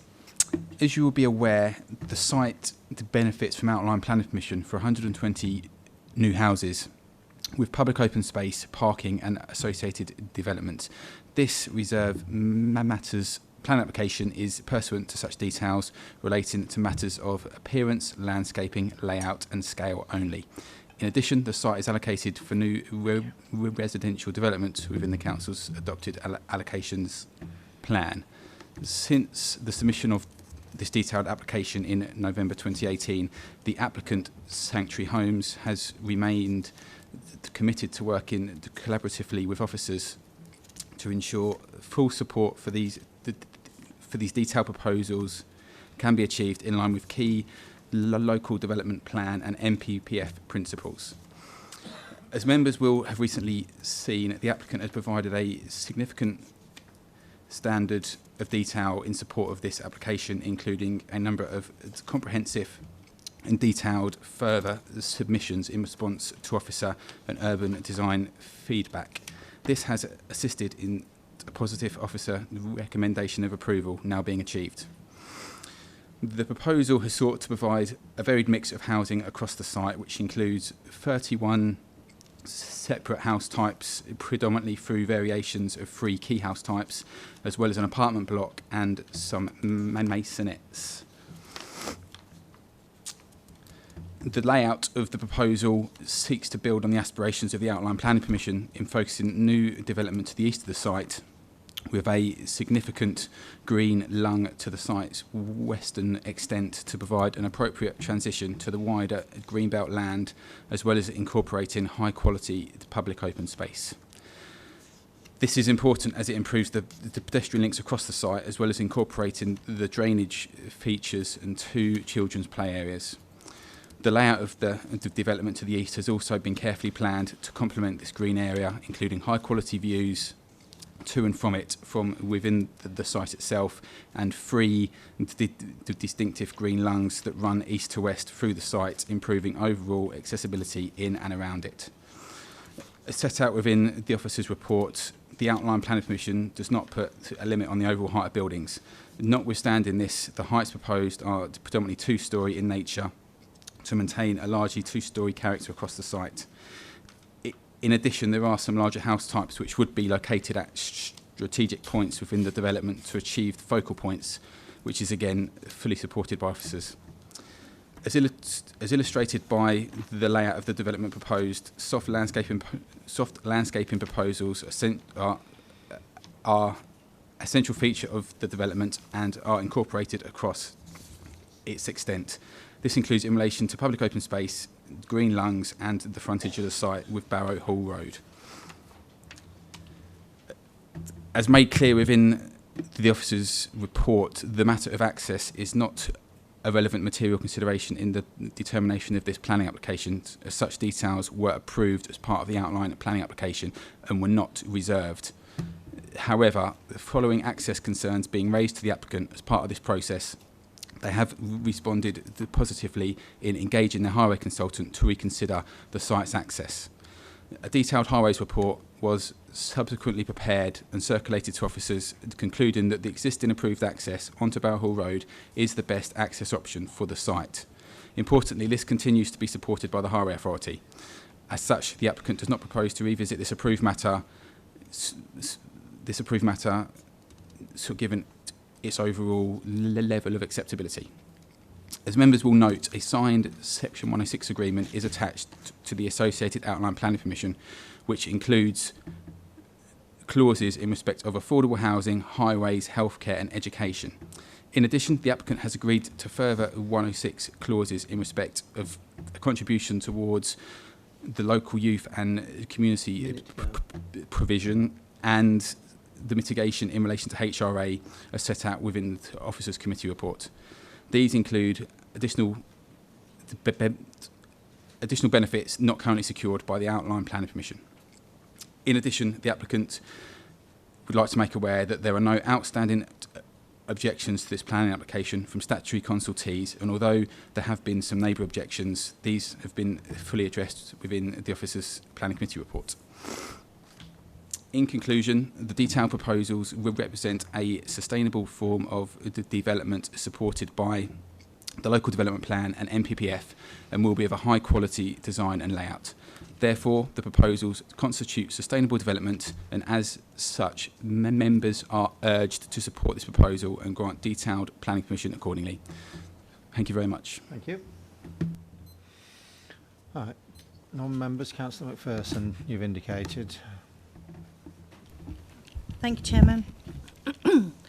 Just before I begin, I want to give thanks to both Sarah Bryant and Chris Cole from Sanctuary Housing, who I have to say they've engaged with ward councillors from the outset, including meeting with us. I will be speaking on just the proposal to discharge condition 45. The outline application for this site was approved with condition 45. Please could I urge members of the Development Committee to note this. If you refer to page 6.4, 311 of your paperwork, and I'll read from there. Developer to reassess the access site and to submit details to the local planning authority of adjustments to be made to deter vehicles from turning left into Barrow Hall Road, which should be approved by the local planning authority in consultation with the ward members. And then note the reason, in the interests of road safety. So why was this condition put forward? The simple answer is because the ward members know their ward, and they know it better than Essex Highways, that's for sure. So I've got an email here from the Iceni, the then designer of the site. It's addressed to the officer at Essex Highways. Thank you for taking time to meet me today to discuss the Great Wakering site.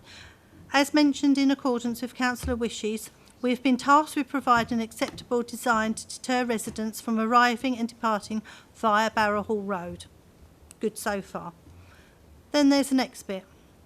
It is, however, noted that Essex County Council do not support any of the schemes which are believed to be unnecessary, inappropriate and vary from additional street clutter to potentially dangerous situations. So they've got total disregard to the condition that was put forward by councillors of this committee. I've got a further email from the officer at Essex County Council. And he says, I have reviewed the additional information related to the access arrangements and the land at Barrow Hall Road undertaken by David Tucker Associates. I believe this is a report that you referred to that was commissioned by the Highways report. I want the majority of vehicle movements from the site will travel along Barrow Hall Road and head southerly direction towards Southend. There is no highway reason policy or technical, to restrict their turning movements from the sites. Therefore, the position of the Highway Authority remains the same, and that the proposed junction and the development shall be provided to permit all turning movements, and the Highway Authority agrees with the finding of the report, this report again. So I'm just going to read just one paragraph in this report. And it says, the route is perfectly adequate to accommodate additional flows. It is generally at least 4.5 metres, note that please, committee, and therefore capable of accommodating two-way car movements. Existing flows are low, and therefore the cumulative impact would be modest. There is thus no justification in terms of the MPPF test to restricting additional vehicle movements along that route. So, according to Essex Highways, the majority of the people who will exit Barrow Hall Road will go eastwards towards Southend. Oh, how does he know this? Has Essex Highways now employed clairvoyants as well? Essex Highways have reviewed the access arrangements undertaken by David Tasker Associations of said report, and the report is wrong. So has Highways made their assessment on guesswork and flawed reports? Looks like it.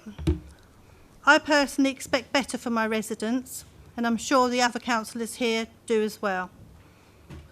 Now, I will bring you back to the original reason for adding condition 45. It was in the interest of road safety. Could I have my pictures up, if that's all right? Thank you.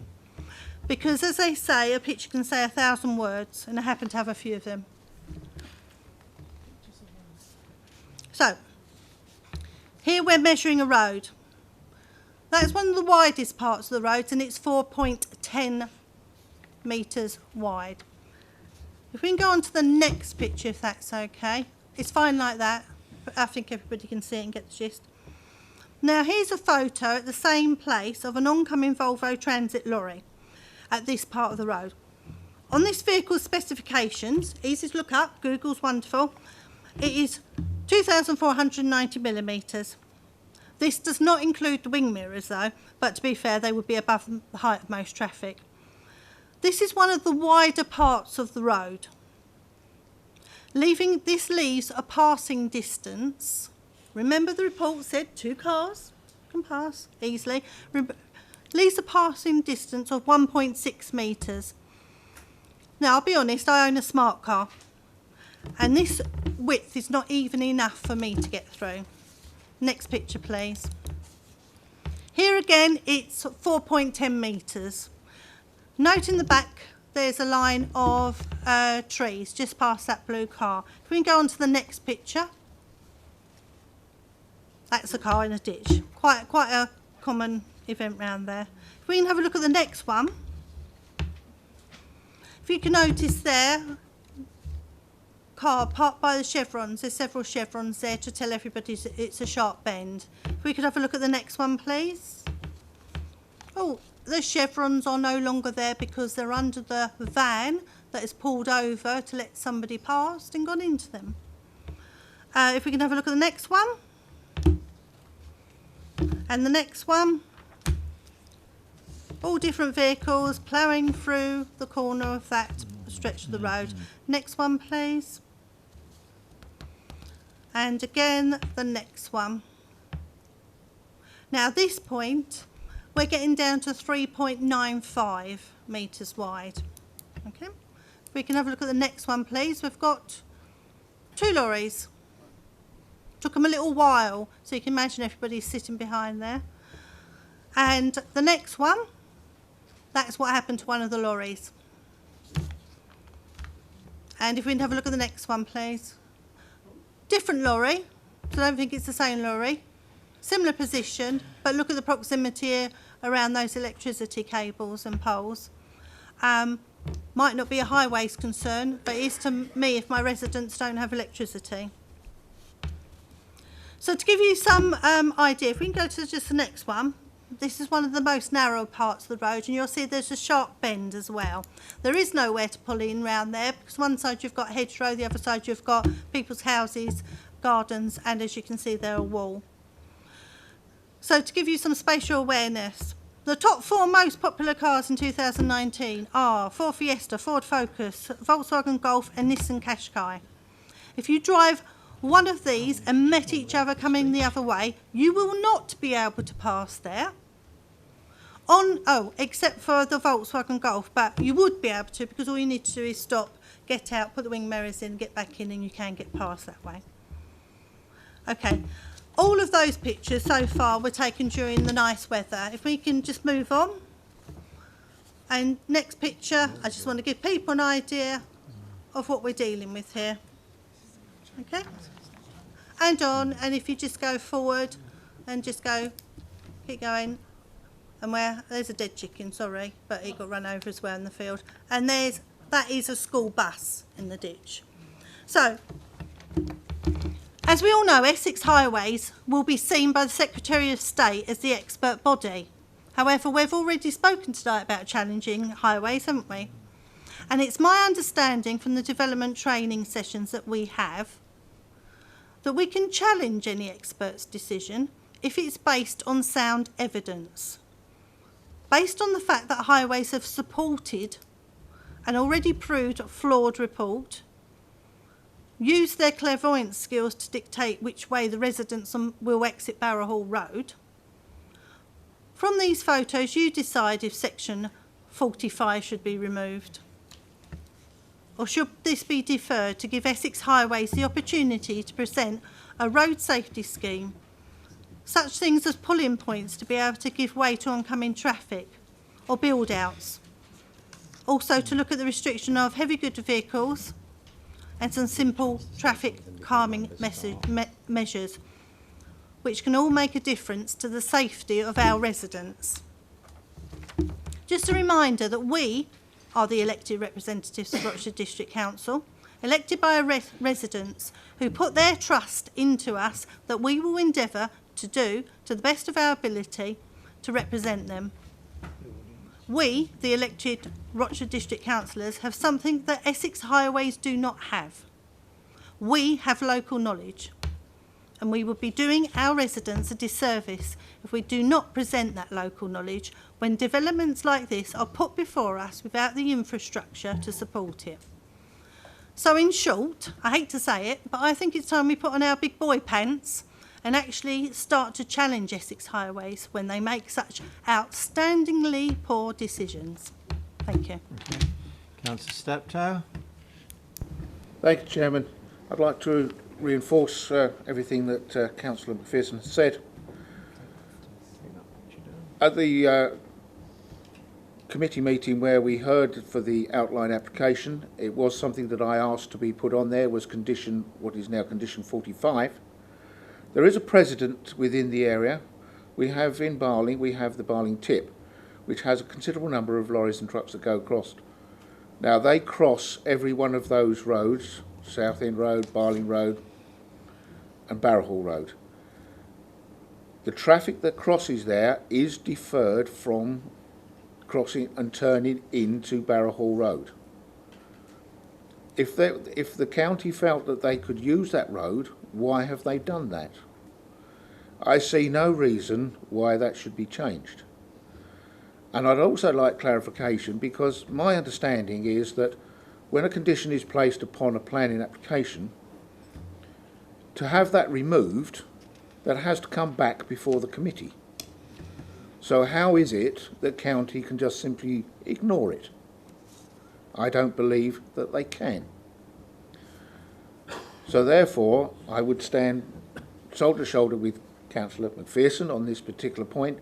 Barrow Hole Road is not suitable for the amount of traffic that they're suggesting. In particular, the construction traffic that is likely to come in, certainly coming from the easterly direction, and that the entrance to the site is in the wrong place. It should be in a completely different place, and I think there are options that can be done. They are more expensive, I'll accept that, but I don't think we need to be concerned about the cost of these various things.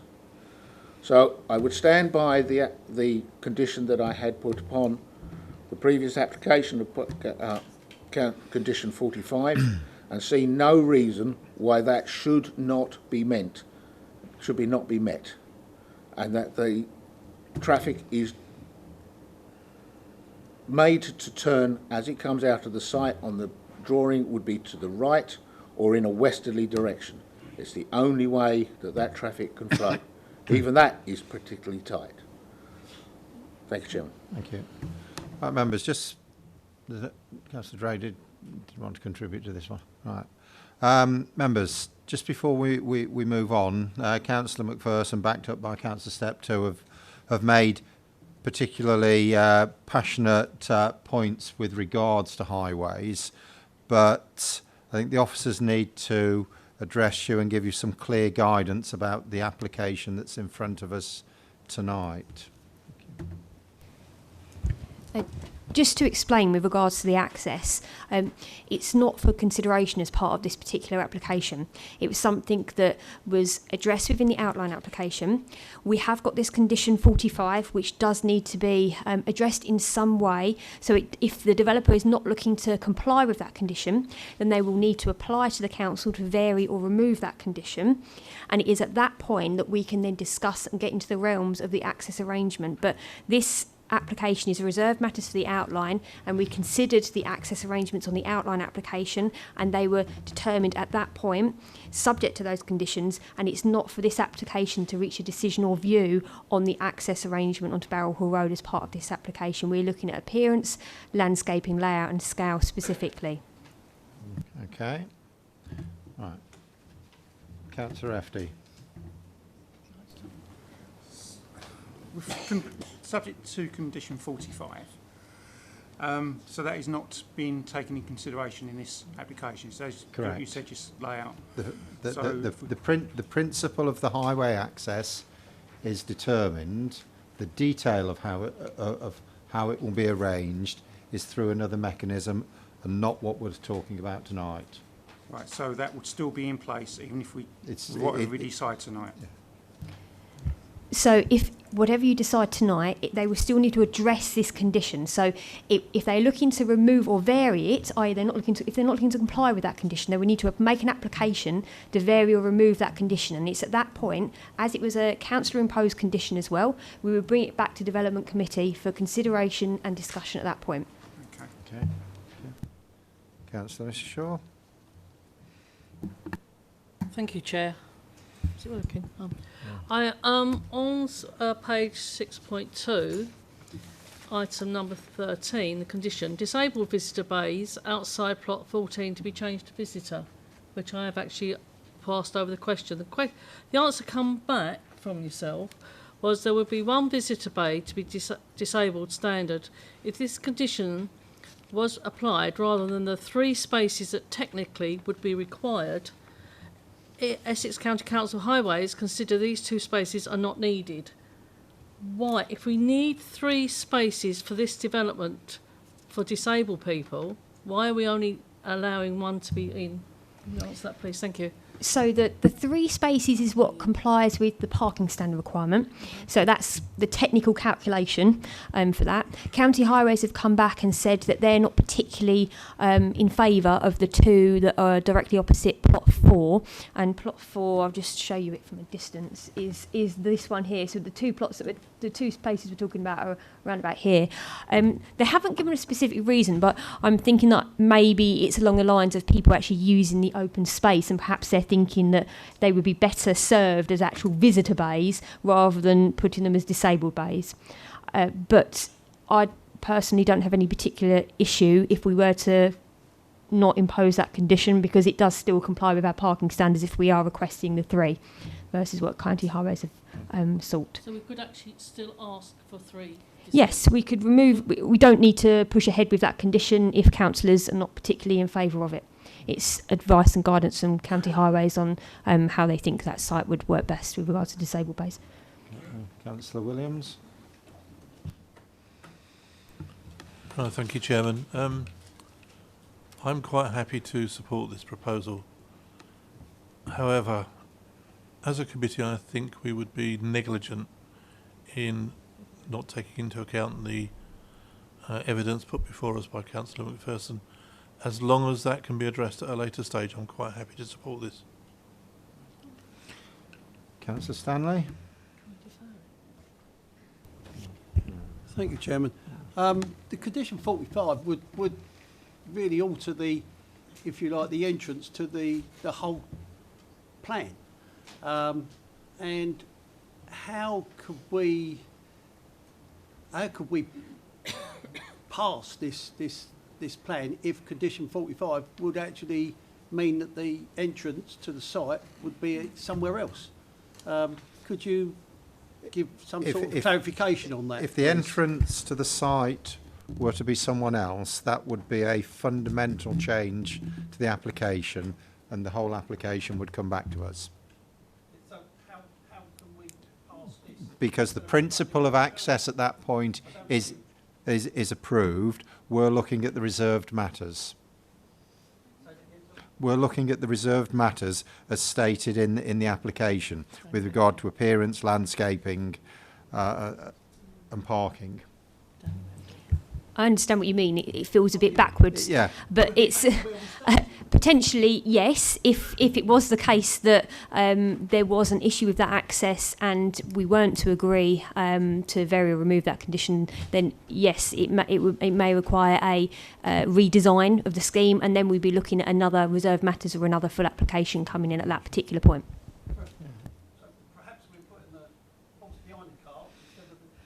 We're charged with determining this application that's in front of us tonight. That's a decision you'll come to. Councillor Wilson. Thank you, Chairman. It's just a question, really. On page 620, paragraph 410, Essex County Council Urban Design, they make the positive comment, which I agree with actually, about the large amount of soft landscaping. But they ask a question which is about the attenuation feature. And it says, is it a basin which will hold standing water for a considerable amount of time? If so, will it be fenced? And the only reason why I'm asking is because if it's fenced, in effect, the amount of usable public open space is reduced. Yeah. We've had these before. Yeah. We have. I can't specifically answer whether it's going to be fenced or not as part of this application, because we don't have that level of detail right now. But it is something, again, the outline application had conditions attached with regards to landscaping, which also dealt with a degree of boundary treatment. So it would be within those conditions that we'd be looking at that. But yes, I suppose if it is fenced, it may limit the usage of that area as open space. There is that potential. Councillor Rafter, you wanted to come back again? Through the chair, could the officer show where the the larger than two-storey buildings are on there for me? Yes, I could show you the apartment block is located here. That is the largest on the site, and we do have various actual house types as well. I think there's two house types that are those greater heights too, and they're put in relatively prominent positions to give them a bit of visual impact, and they are entrances of the site. But the key main one of height is this one here, and as well as, say, some of the odd house types dotted throughout the scheme. I'll just come back quickly on that. Through the chair again, will the windows be misted over, so no overlooking? Because where they put that, it's like overlooking houses and they hold that land. Well, God knows why they put it there, but so will it stop overlooking? Is there something in there to stop it?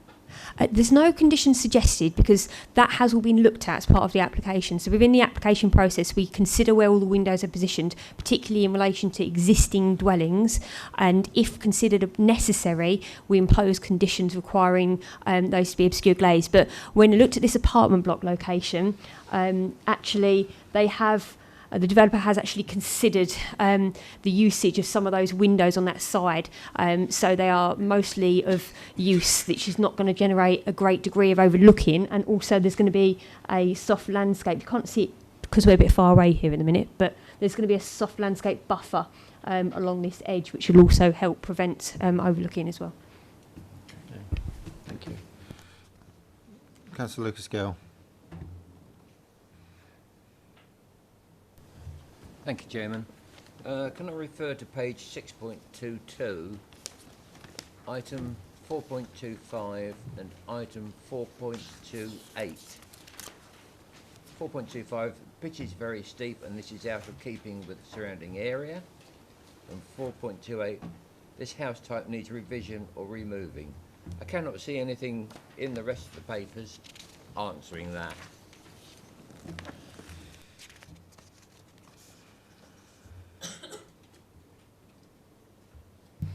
And so this is referring to the Essex County Urban Design first response comment, is that correct? What happened? So we had various design put in, well, we had the original design put in, County Design made that initial comment. We then had them make changes in light of particularly County Urban Design and other issues, and they came back and made revisions, and County Design have now looked at it and they are now happy with what they are seeing in terms of design on the scheme. So they feel that their initial concerns and that were raised within that particular comment have been addressed. Have there been any changes then? That yes, so during the course of the application, there was changes which resulted in a reconsultation, because this application has been in a while with us, and as a result of County Urban Design comments, they made a lot of changes and revisions, and County Urban Design are now in support of the scheme. Thank you. So just before we move on to the decision, members have made clear that there is significant concern about the way in which condition 45 is discharged, and although not for determination tonight, you'll just reassure members that you've heard those points and issues raised loud and clear. Thank you. So the recommendation for approval is printed on 6.1 on the matters on this particular application. Can I have those members in favour of the approval, please indicate?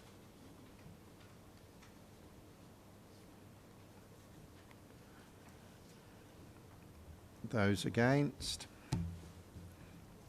That item is approved. Thank you. Right. Our next one is item 9, land to the rear of 1 to 8 Stone Lane. We should get through this item in less than half an hour, but before I start it, can I have members' agreement that we complete this item within tonight's meeting, just in case it drags on? Both items. Well, we'll start with this item. We'll It's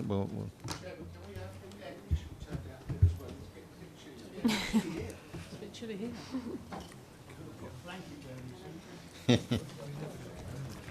No, no.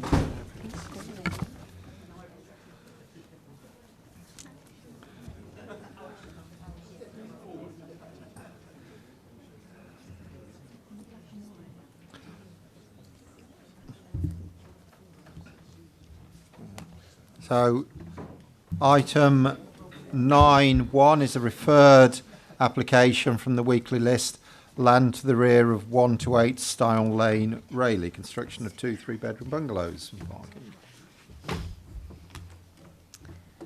Chairman, this is an application for the construction of 2 bungalows to the rear of 1 to 8 Style Lane in Rayleigh. The site is a T-shaped area of land, as you can see here, with a narrow frontage onto Style Lane, this spot here, between numbers 3 and 5. The site has been used for many years as residential garden to number 5 Style Lane. Style Lane is an unmade road which runs along the southeastern boundary of King George's playing field on the edge of Rayleigh town centre. So as you can see here, this is the King George's playing field. You've got a play area here and you've got Ball Lane coming around here. The character of the area is residential, and the site is also bordered by garden boundaries of dwellings in Queen's Road along here and Meadowside here. Thank you. The proposal is for the construction of 2 3-bedroom bungalows facing each other with a centrally positioned parking and turning area. Access would be via Style Lane. The bungalows would have hipped roof forms in design. So this one's got, as you can see, the hipped style here and quite a traditional look. If we can move to plan 3. Thank you. And again, we're looking at a hipped designed property with a bit more of an unusual roof form. So the key material planning considerations are the appropriateness of infill development, environmental sustainability, ecology and flood risk. So with regards to appropriateness, the proposed development would not reflect the linear street-facing residential dwellings, which are characteristic of most properties on Stile Lane.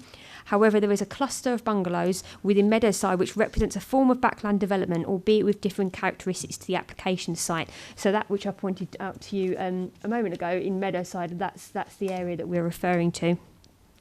Previous applications at this site have not been refused in relation to the proposal being infill development or out of character. It's not considered this will represent a justified reason for refusal here. The bungalows are modest in height with hipped roofs. The separation distances between proposed and existing dwellings is considered sufficient to ensure that no unreasonable harm to amenity would be formed. The minimum garden area sizes and resident parking bay requirements are adhered to. Whilst no visitor parking spaces are provided, this should not be insisted upon for small developments such as this. County Highways have advised that they would not comment on a proposal onto a private road. It is not considered by officers that the proposal would generate highway safety concerns.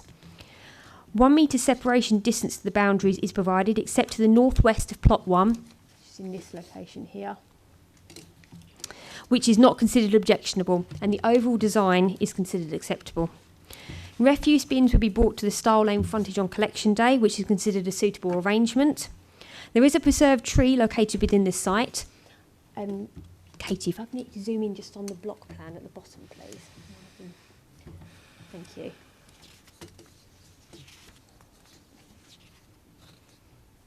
So just in this location here, there is a preserved tree. A revised plan has been provided showing the bungalows outside of the root protection area of the tree during the course of that application. As you can see, that sort of circles round just away from that bungalow. And on the basis of this, the council's arboriculturalist does not object and the proposal is considered acceptable. The proposal would provide sufficient access for an emergency vehicle as the private drive width is 4.25 metres and the required width is 3.77. So with regards to environmental sustainability, the bungalows would exceed the technical housing standard minimum requirements. A condition is recommended to require compliance with water efficiency standards and energy performance. Looking at ecology, the site consists of maintained gardens where the presence of protected species is unlikely. And finally, referring to flood risk, the site is within flood zone 1. Concerns have been raised regarding surface water flooding. It's considered that appropriate drainage could be provided at this site, controlled by planning condition, to ensure no increase in surface water flooding. Chairman, this application is recommended for approval, subject to conditions. Thank you. I have a speaker on this one. Christine Hounsell.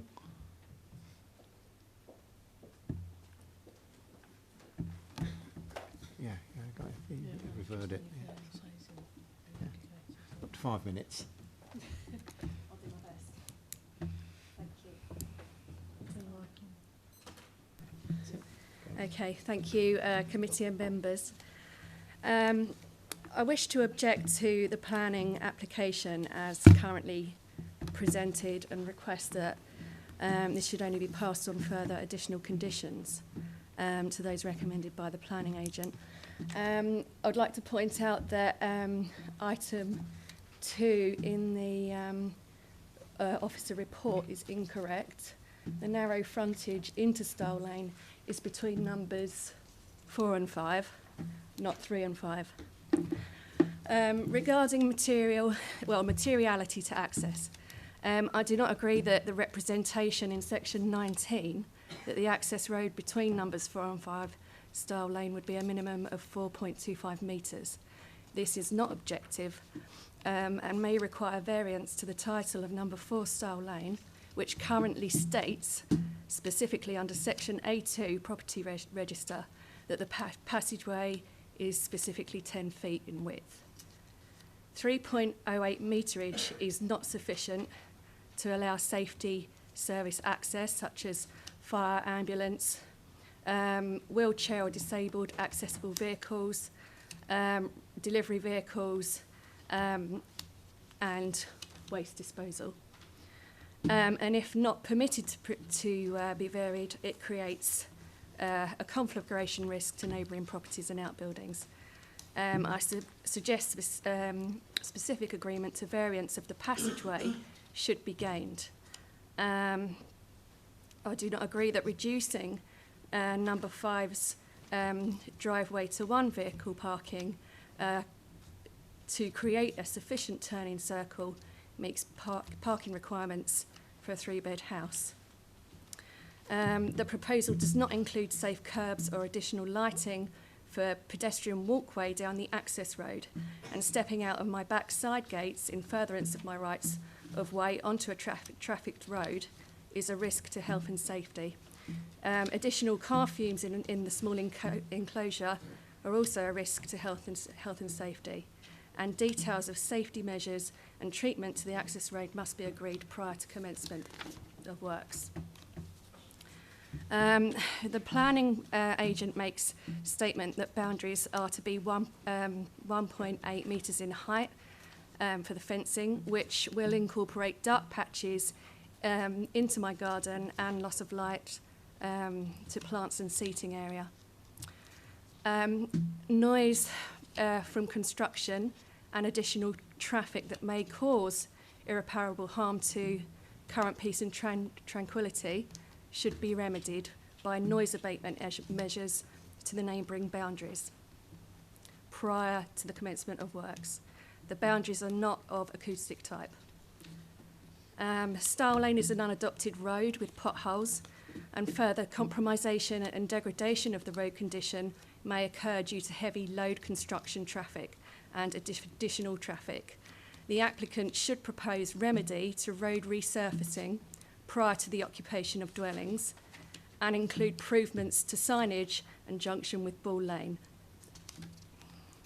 Regardless of proposed soakaway measures, the sufficiency of this measure on a high-density plane should be subject to on-site testing and verification via specific flood prevention survey and measures which must be carried out and be approved prior to commencement.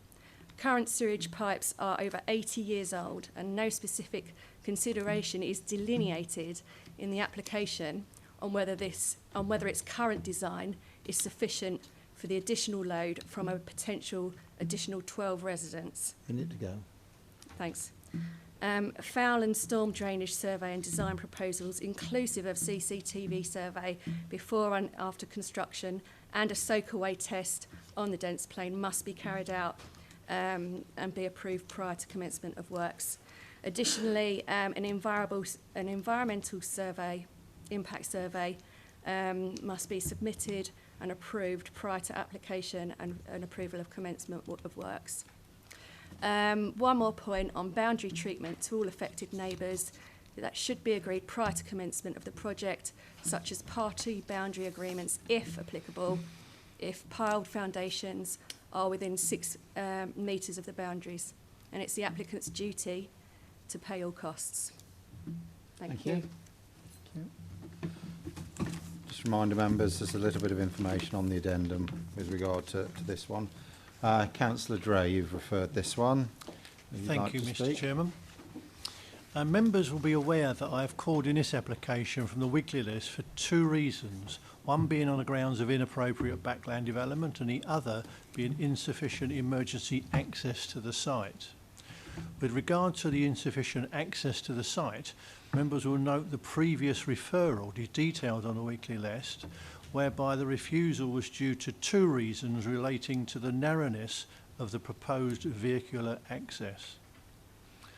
Item 19 on page 916 states that the proposed driveway access would be capable of accommodating a car. No mention is made of the emergency vehicles. Since my referral of this item to this committee, I have received advice from officers that the proposed driveway would meet the minimum requirements for emergency vehicles, albeit I would welcome members' comments on its adequacy, and they may wish to consider item 22 of the report on page 916, which states that refuse bins would be stored in the rear of the gardens of the proposed bungalows and would have to be dragged to the street frontage for collection, which may indicate that refuge collection vehicles, and for that matter emergency vehicles, may not be able to manoeuvre or turn around within the proposed site. With regard to my second reason for calling, in the inappropriate backland development, my understanding is that Section 5 of the NPPF, item 70, states in part, and I quote, "Plans should consider the case for setting out policies to resist inappropriate development of residential gardens, for example, where development would cause harm to the local area." This is, of course, a development of a residential garden. Item 14 of the officer's report on page 914 states, amongst other things, that in terms of relating to the existing street pattern and density of the locality, the proposed development would not reflect the linear street-facing residential dwellings, which are characteristic of most of the properties on Stile Lane. Item 14 goes on to state that Meadowside, which is a small, long-established, purpose-built cul-de-sac, forms a type of backland arrangement which the proposal would reflect, although the report does confirm that Meadowside does have a different characteristic from the proposed site, including a shorter and wider access. I would suggest that this proposal is of greater size and scope than that of Meadowside and cannot be compared with it. I ask the committee to consider that this proposal be refused for the reasons outlined. Thank you. Thank you. Thank you. Do any members wish to speak on this one? Okay. Councillor Stanley. Thank you, Chairman. Could the officer give an indication as to the exact size of the opening to Stile Lane and how the refuge was to be collected, where the refuse bins would be put in relation to, there will be 4 bins from the 2 properties at one given time per week, and would it be, where would they be put exactly?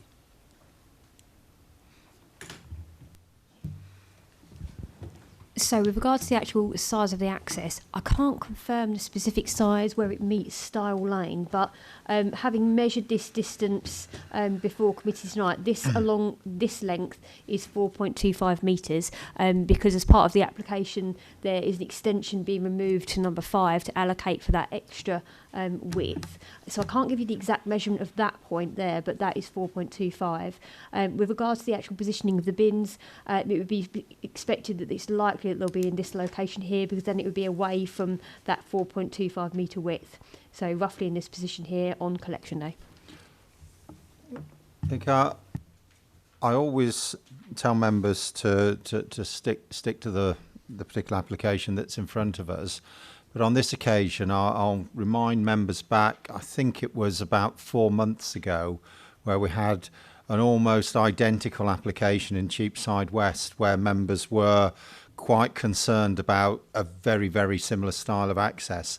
You deferred at the time, officers came back, and it was demonstrated that it was an acceptable arrangement. And in fact, if memory recalls, it was in fact a narrower access than this one is proposing. So in terms of precedent, whether you like the principle or not, we do have some very recent example of an application like that is demonstrated as acceptable. I don't like the feel of it, but that's not a reason to refuse it. This does, as officers have explained, comply, and they have given a recommendation for approval. So unless any other members wish to speak, Councillor Wilson. Thanks, Chair. It's just a question. In the officer's report, it said that the land slopes. Does it slope down towards where the proposed bungalows are going to be? Actually, I can get a site section drawing up for you, actually, just to show you that. If you go back to the folder, Katie, where the plans are, go back one. There's one that actually says sites level, isn't there, on there?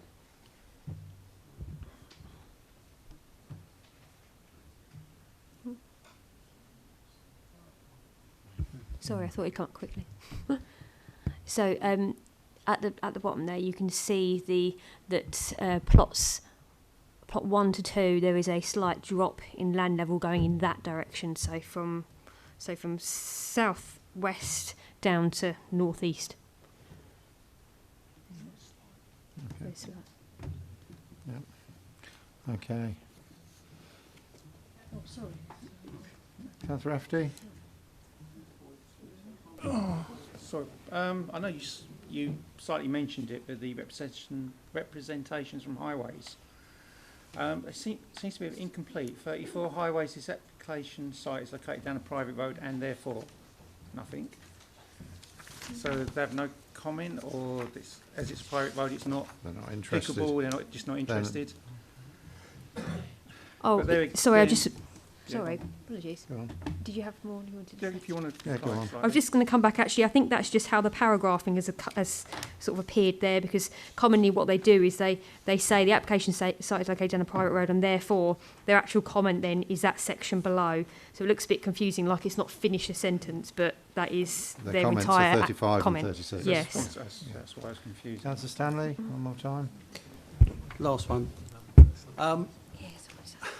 Is that, it looks to be 1.3 down to 0 from the right, from my left to right.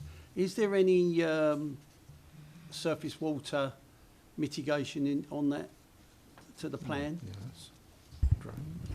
There's nothing that they are proposing. However, that has been raised as a concern by residents, and as a result, we have suggested a condition with regard to surface water drainage at the site, so details to be submitted to and agreed regarding that. So we have a condition that is Details. recommended as part of this application to get that detail in. Members, the recommendation for approval is printed on 9.1.14, going through the following 2 pages. Those members in favour of the approval, please indicate. Those against? Thank you. That item is approved. Right. 9.2 members. So it's 9:45 now. We've still got some visitors and speakers still here. Can I take your agreement to continue the meeting till this item is finished? This is our last item tonight. We wouldn't normally stop before 10 o'clock. Oh, well, well, if you want. Yeah, just small adjournment for 2 or 3 minutes.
Thank you, Chairman. Right, this application relates to a site to the rear of 8 St John's Road. The proposal seeks planning permission to alter and extend the existing buildings at the rear of 8 St John's Road and use these buildings as residential properties. These buildings are proposed to comprise 5 one-bedroom self-contained flats. If we can move on to plot 1 and 2. These plans just illustrate sort of the elevations and the layout of plot flats 1 and 2. If I can show you plots 3, 4 and 5, this is the other building opposite. That will comprise 3 flats. The proposed alterations of the building would be in keeping with the scale, form and appearance of the existing buildings and would not be harmful to the visual amenity of the area. The alterations would not result in an increased height of the buildings and therefore would not result in an overbearing or overshadowing impact. The proposed would not amount to overlooking or loss of privacy upon surrounding properties. If we can move back to the block plan, thank you. A centrally positioned shared amenity space with a total area of 106 square metres would be provided. There would be a shortfall of 19 square metres. The deficit would equate to 3.8 square metres per flat, which is not a great deal. The communal space is still considered to provide a good sized functional space for residential, albeit slightly below our requirements. The development proposes a change of use rather than new build, where a degree of flexibility can be applied in this instance. An area of storage for refuse bins would be provided to the rear of Unit 1, which would be appropriately 25 metres from St John's Road, and therefore an appropriate place for refuse collection. All flats proposed comply with the National Technical Housing Standards. The access would be gained from St John's Road and would not have an impact on highway safety. The site is proposed to lay out 5 car parking spaces. This type of development would require 7 car parking spaces, as there are 5 two-bedroom flats. However, there is a deficit of 2 spaces, which I suppose you can consider as visitor car parking spaces. The site would not be able to provide visitor spaces, but the shortfall of 2 off-street car parking spaces would not be considered significant. There are enough car parking spaces proposed within the site to serve the proposed dwellings. In addition, there are also no parking restrictions on St John's Road. Furthermore, Essex County Highway Authority have been consulted and commented and not raised any objection to the proposed car parking situation or the access onto St John's Road, and therefore find the proposal acceptable subject to conditions. It is acknowledged that the site currently benefits from an extent planning permission. This was granted back in 2016, which allowed a change of use to the premises to provide 1 2-bedroom property and 1 3-bedroom property with associated parking and amenity space. Yeah, as I was saying, it does benefit from extent planning permission. That could still be carried out in accordance with that approval. That has a similar car parking situation whereby no visitor parking was proposed and in this instance is found acceptable. The proposed development is found acceptable and would accord with both national and local planning policies and adopted supplementary planning documents, and therefore is recommended for an approval subject to conditions stated on page 8.1 of the agenda. Thank you. Thank you.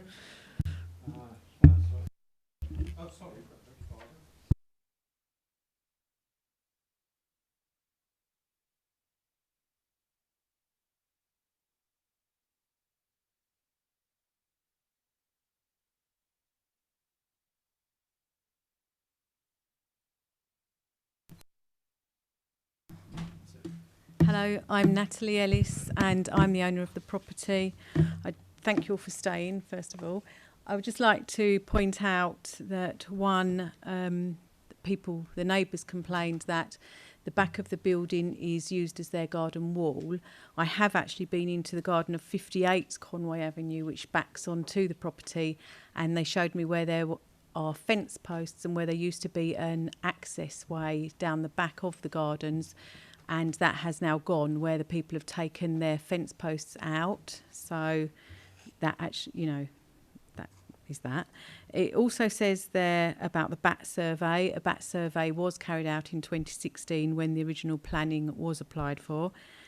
It also mentions that there's a badger set in the mill. There is no badger set in the mill. I'm in there regularly. I store things in there currently, and there are definitely no badgers in the mill. I would just like to point out that it's actually 5 one-bed flats and not 5 two-bed flats, and that it is on the exact same footprint, and that with regards to the parking, they're one-bed flats. I think they will attract first-time buyers, younger people that perhaps couldn't afford one car, let alone two, or older people that might not have a car or may only have one car. As you mentioned, we already have planning permission for houses, a 2-bed and a 3-bed, which are far more likely that the mother and father, if they are there, would both have a car, and maybe an older teenage child who could have a car and have friends who would have a car, and being teenagers, they could visit all hours of the night. So the options here, if we do not get this passed as 5 one-bed flats, are to continue with the houses, which aren't really viable for us because they're too big a house for the area, as we would be just renovating the buildings and keeping the same space, or to go back to industrial, which we could do. And I myself run an import-export business, which is currently located in Granger Road in Southend, where I do rent an industrial unit. And so, you know, it would probably be more feasible for me to take my business there and to rent out the other units, as they were originally for industrial units. However, I don't think that the location would benefit from industrial, and likewise I don't think my business would really benefit from being in an industrial area. But we have to do, we have to work it how we have to work it. And if, with regards to the 5 one-bed flats, it does allow one parking space per flat. These are integral inside the buildings within the mill, and any visitors, it is likely, would possibly or probably drive into the mill and park on the drive, drive into that area rather than park outside, because people don't really like to walk. There is a bus stop just up the road, and there is also a high street just at the back of the buildings. And I think that is all. With regards to trucks and heavy goods going up and down the sideway into the mill, that happened before. It was an old flour mill. There have been heavy trucks up and down. I have had heavy goods vehicles up there clearing some of the area to enable the councillors to come and look when they visited the premises. And I'm also currently storing stuff for my work there, so we have had heavy goods vehicles up and down. Thank you for your time, and I think that's all. Okay, thank you.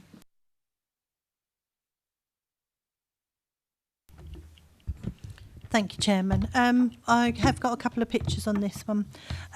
Some of the committee who attended the site visit a couple of months back, I'm pleased to say, could not park at the site. There we are. That demonstrates the parking on one side. As you can see, most of those cars are on the pavement anyway.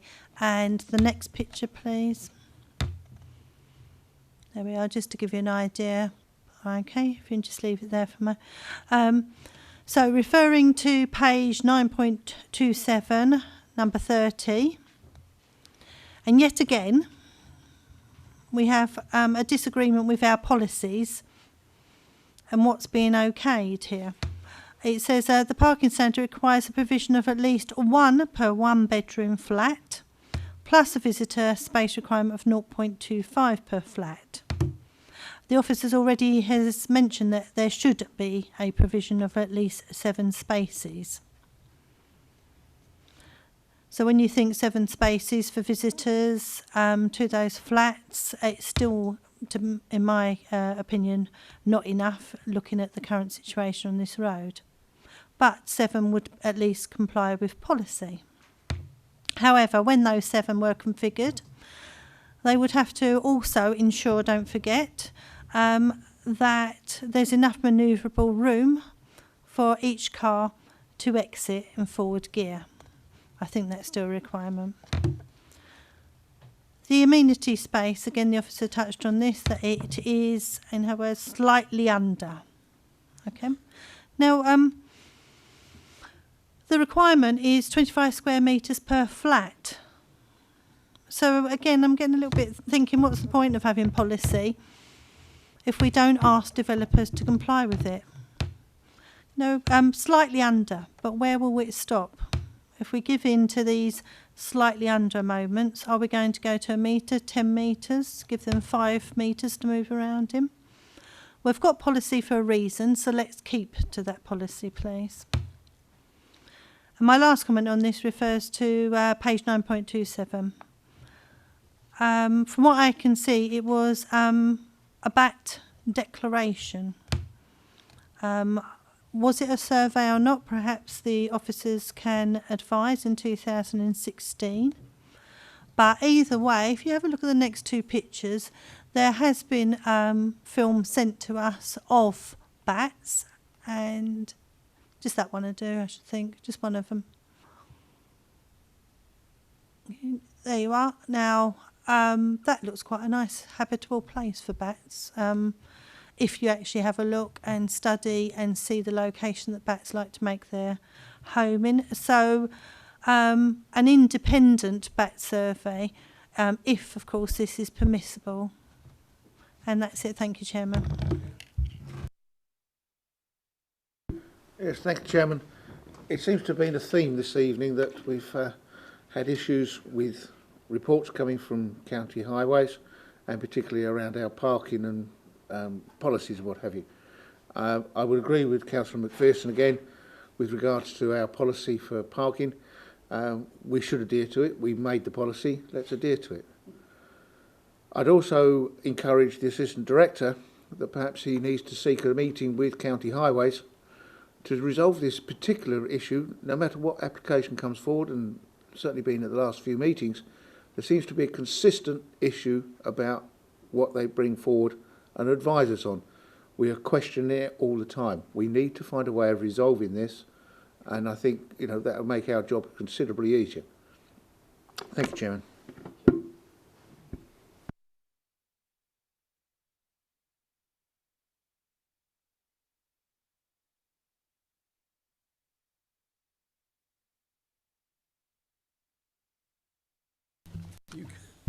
Thank you, Chair. It's a quick question, really, actually. There's already planning permission for a different configuration. And do we know how many parking spaces will be necessary for the approved scheme? Yeah, in 2016, an application was approved for the change of use of the buildings for 1 2-bedroom and 1 3-bedroom. These are both houses. So we would require 2 car parking spaces per 2-bedroom plus property. So 4 would be required for this development. Obviously, I don't have the plans before me to have a look at what was proposed, but they would have required 4 car parking spaces for this particular development at that time. I know the officers referred to in her report that a similar amount of car parking was proposed and there was a deficit with regards to visitor spaces. So I would imagine that without seeing the plans, that the actual car parking for the dwellings itself were provided. However, from reading this, it sounds like the visitor car parking spaces wasn't provided. And like I say, that was acceptable in 2016.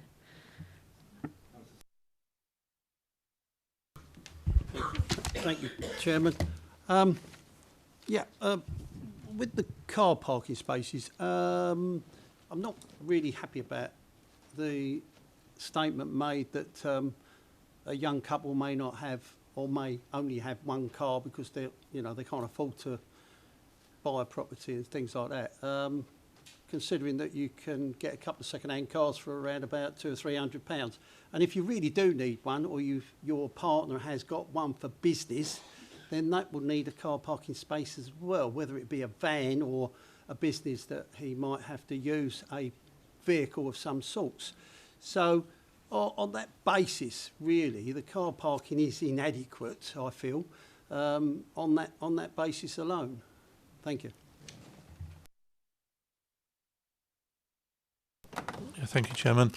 I was a member of the site visit on this, and parking was particularly difficult. We've already refused one application this evening for having one parking space less. Surely it would be a nonsense to approve this one that has two parking spaces less than is required. Thank you.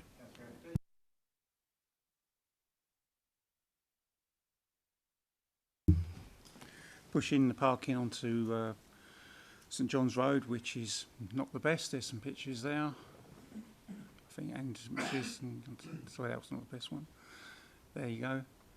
As I say, on the site visit, parking was not good.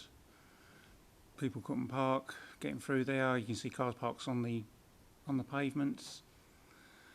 I personally think this should be fused on parking because there's just not enough for the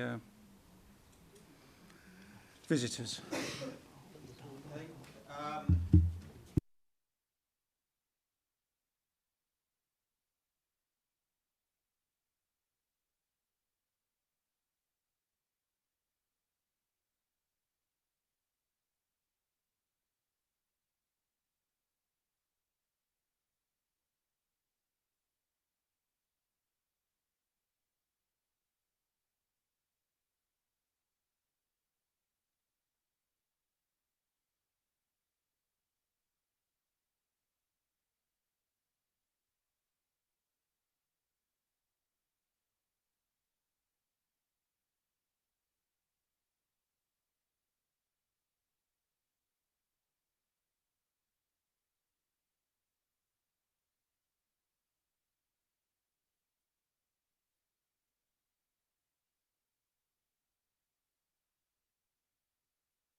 I think it was pointed out to us as well that the room sizes were just undersized, or whatever. What was it? Was the undersized? I beg It your was pardon, the sorry. private amenity space, the garden The areas. amenity space. That's right. That's correct.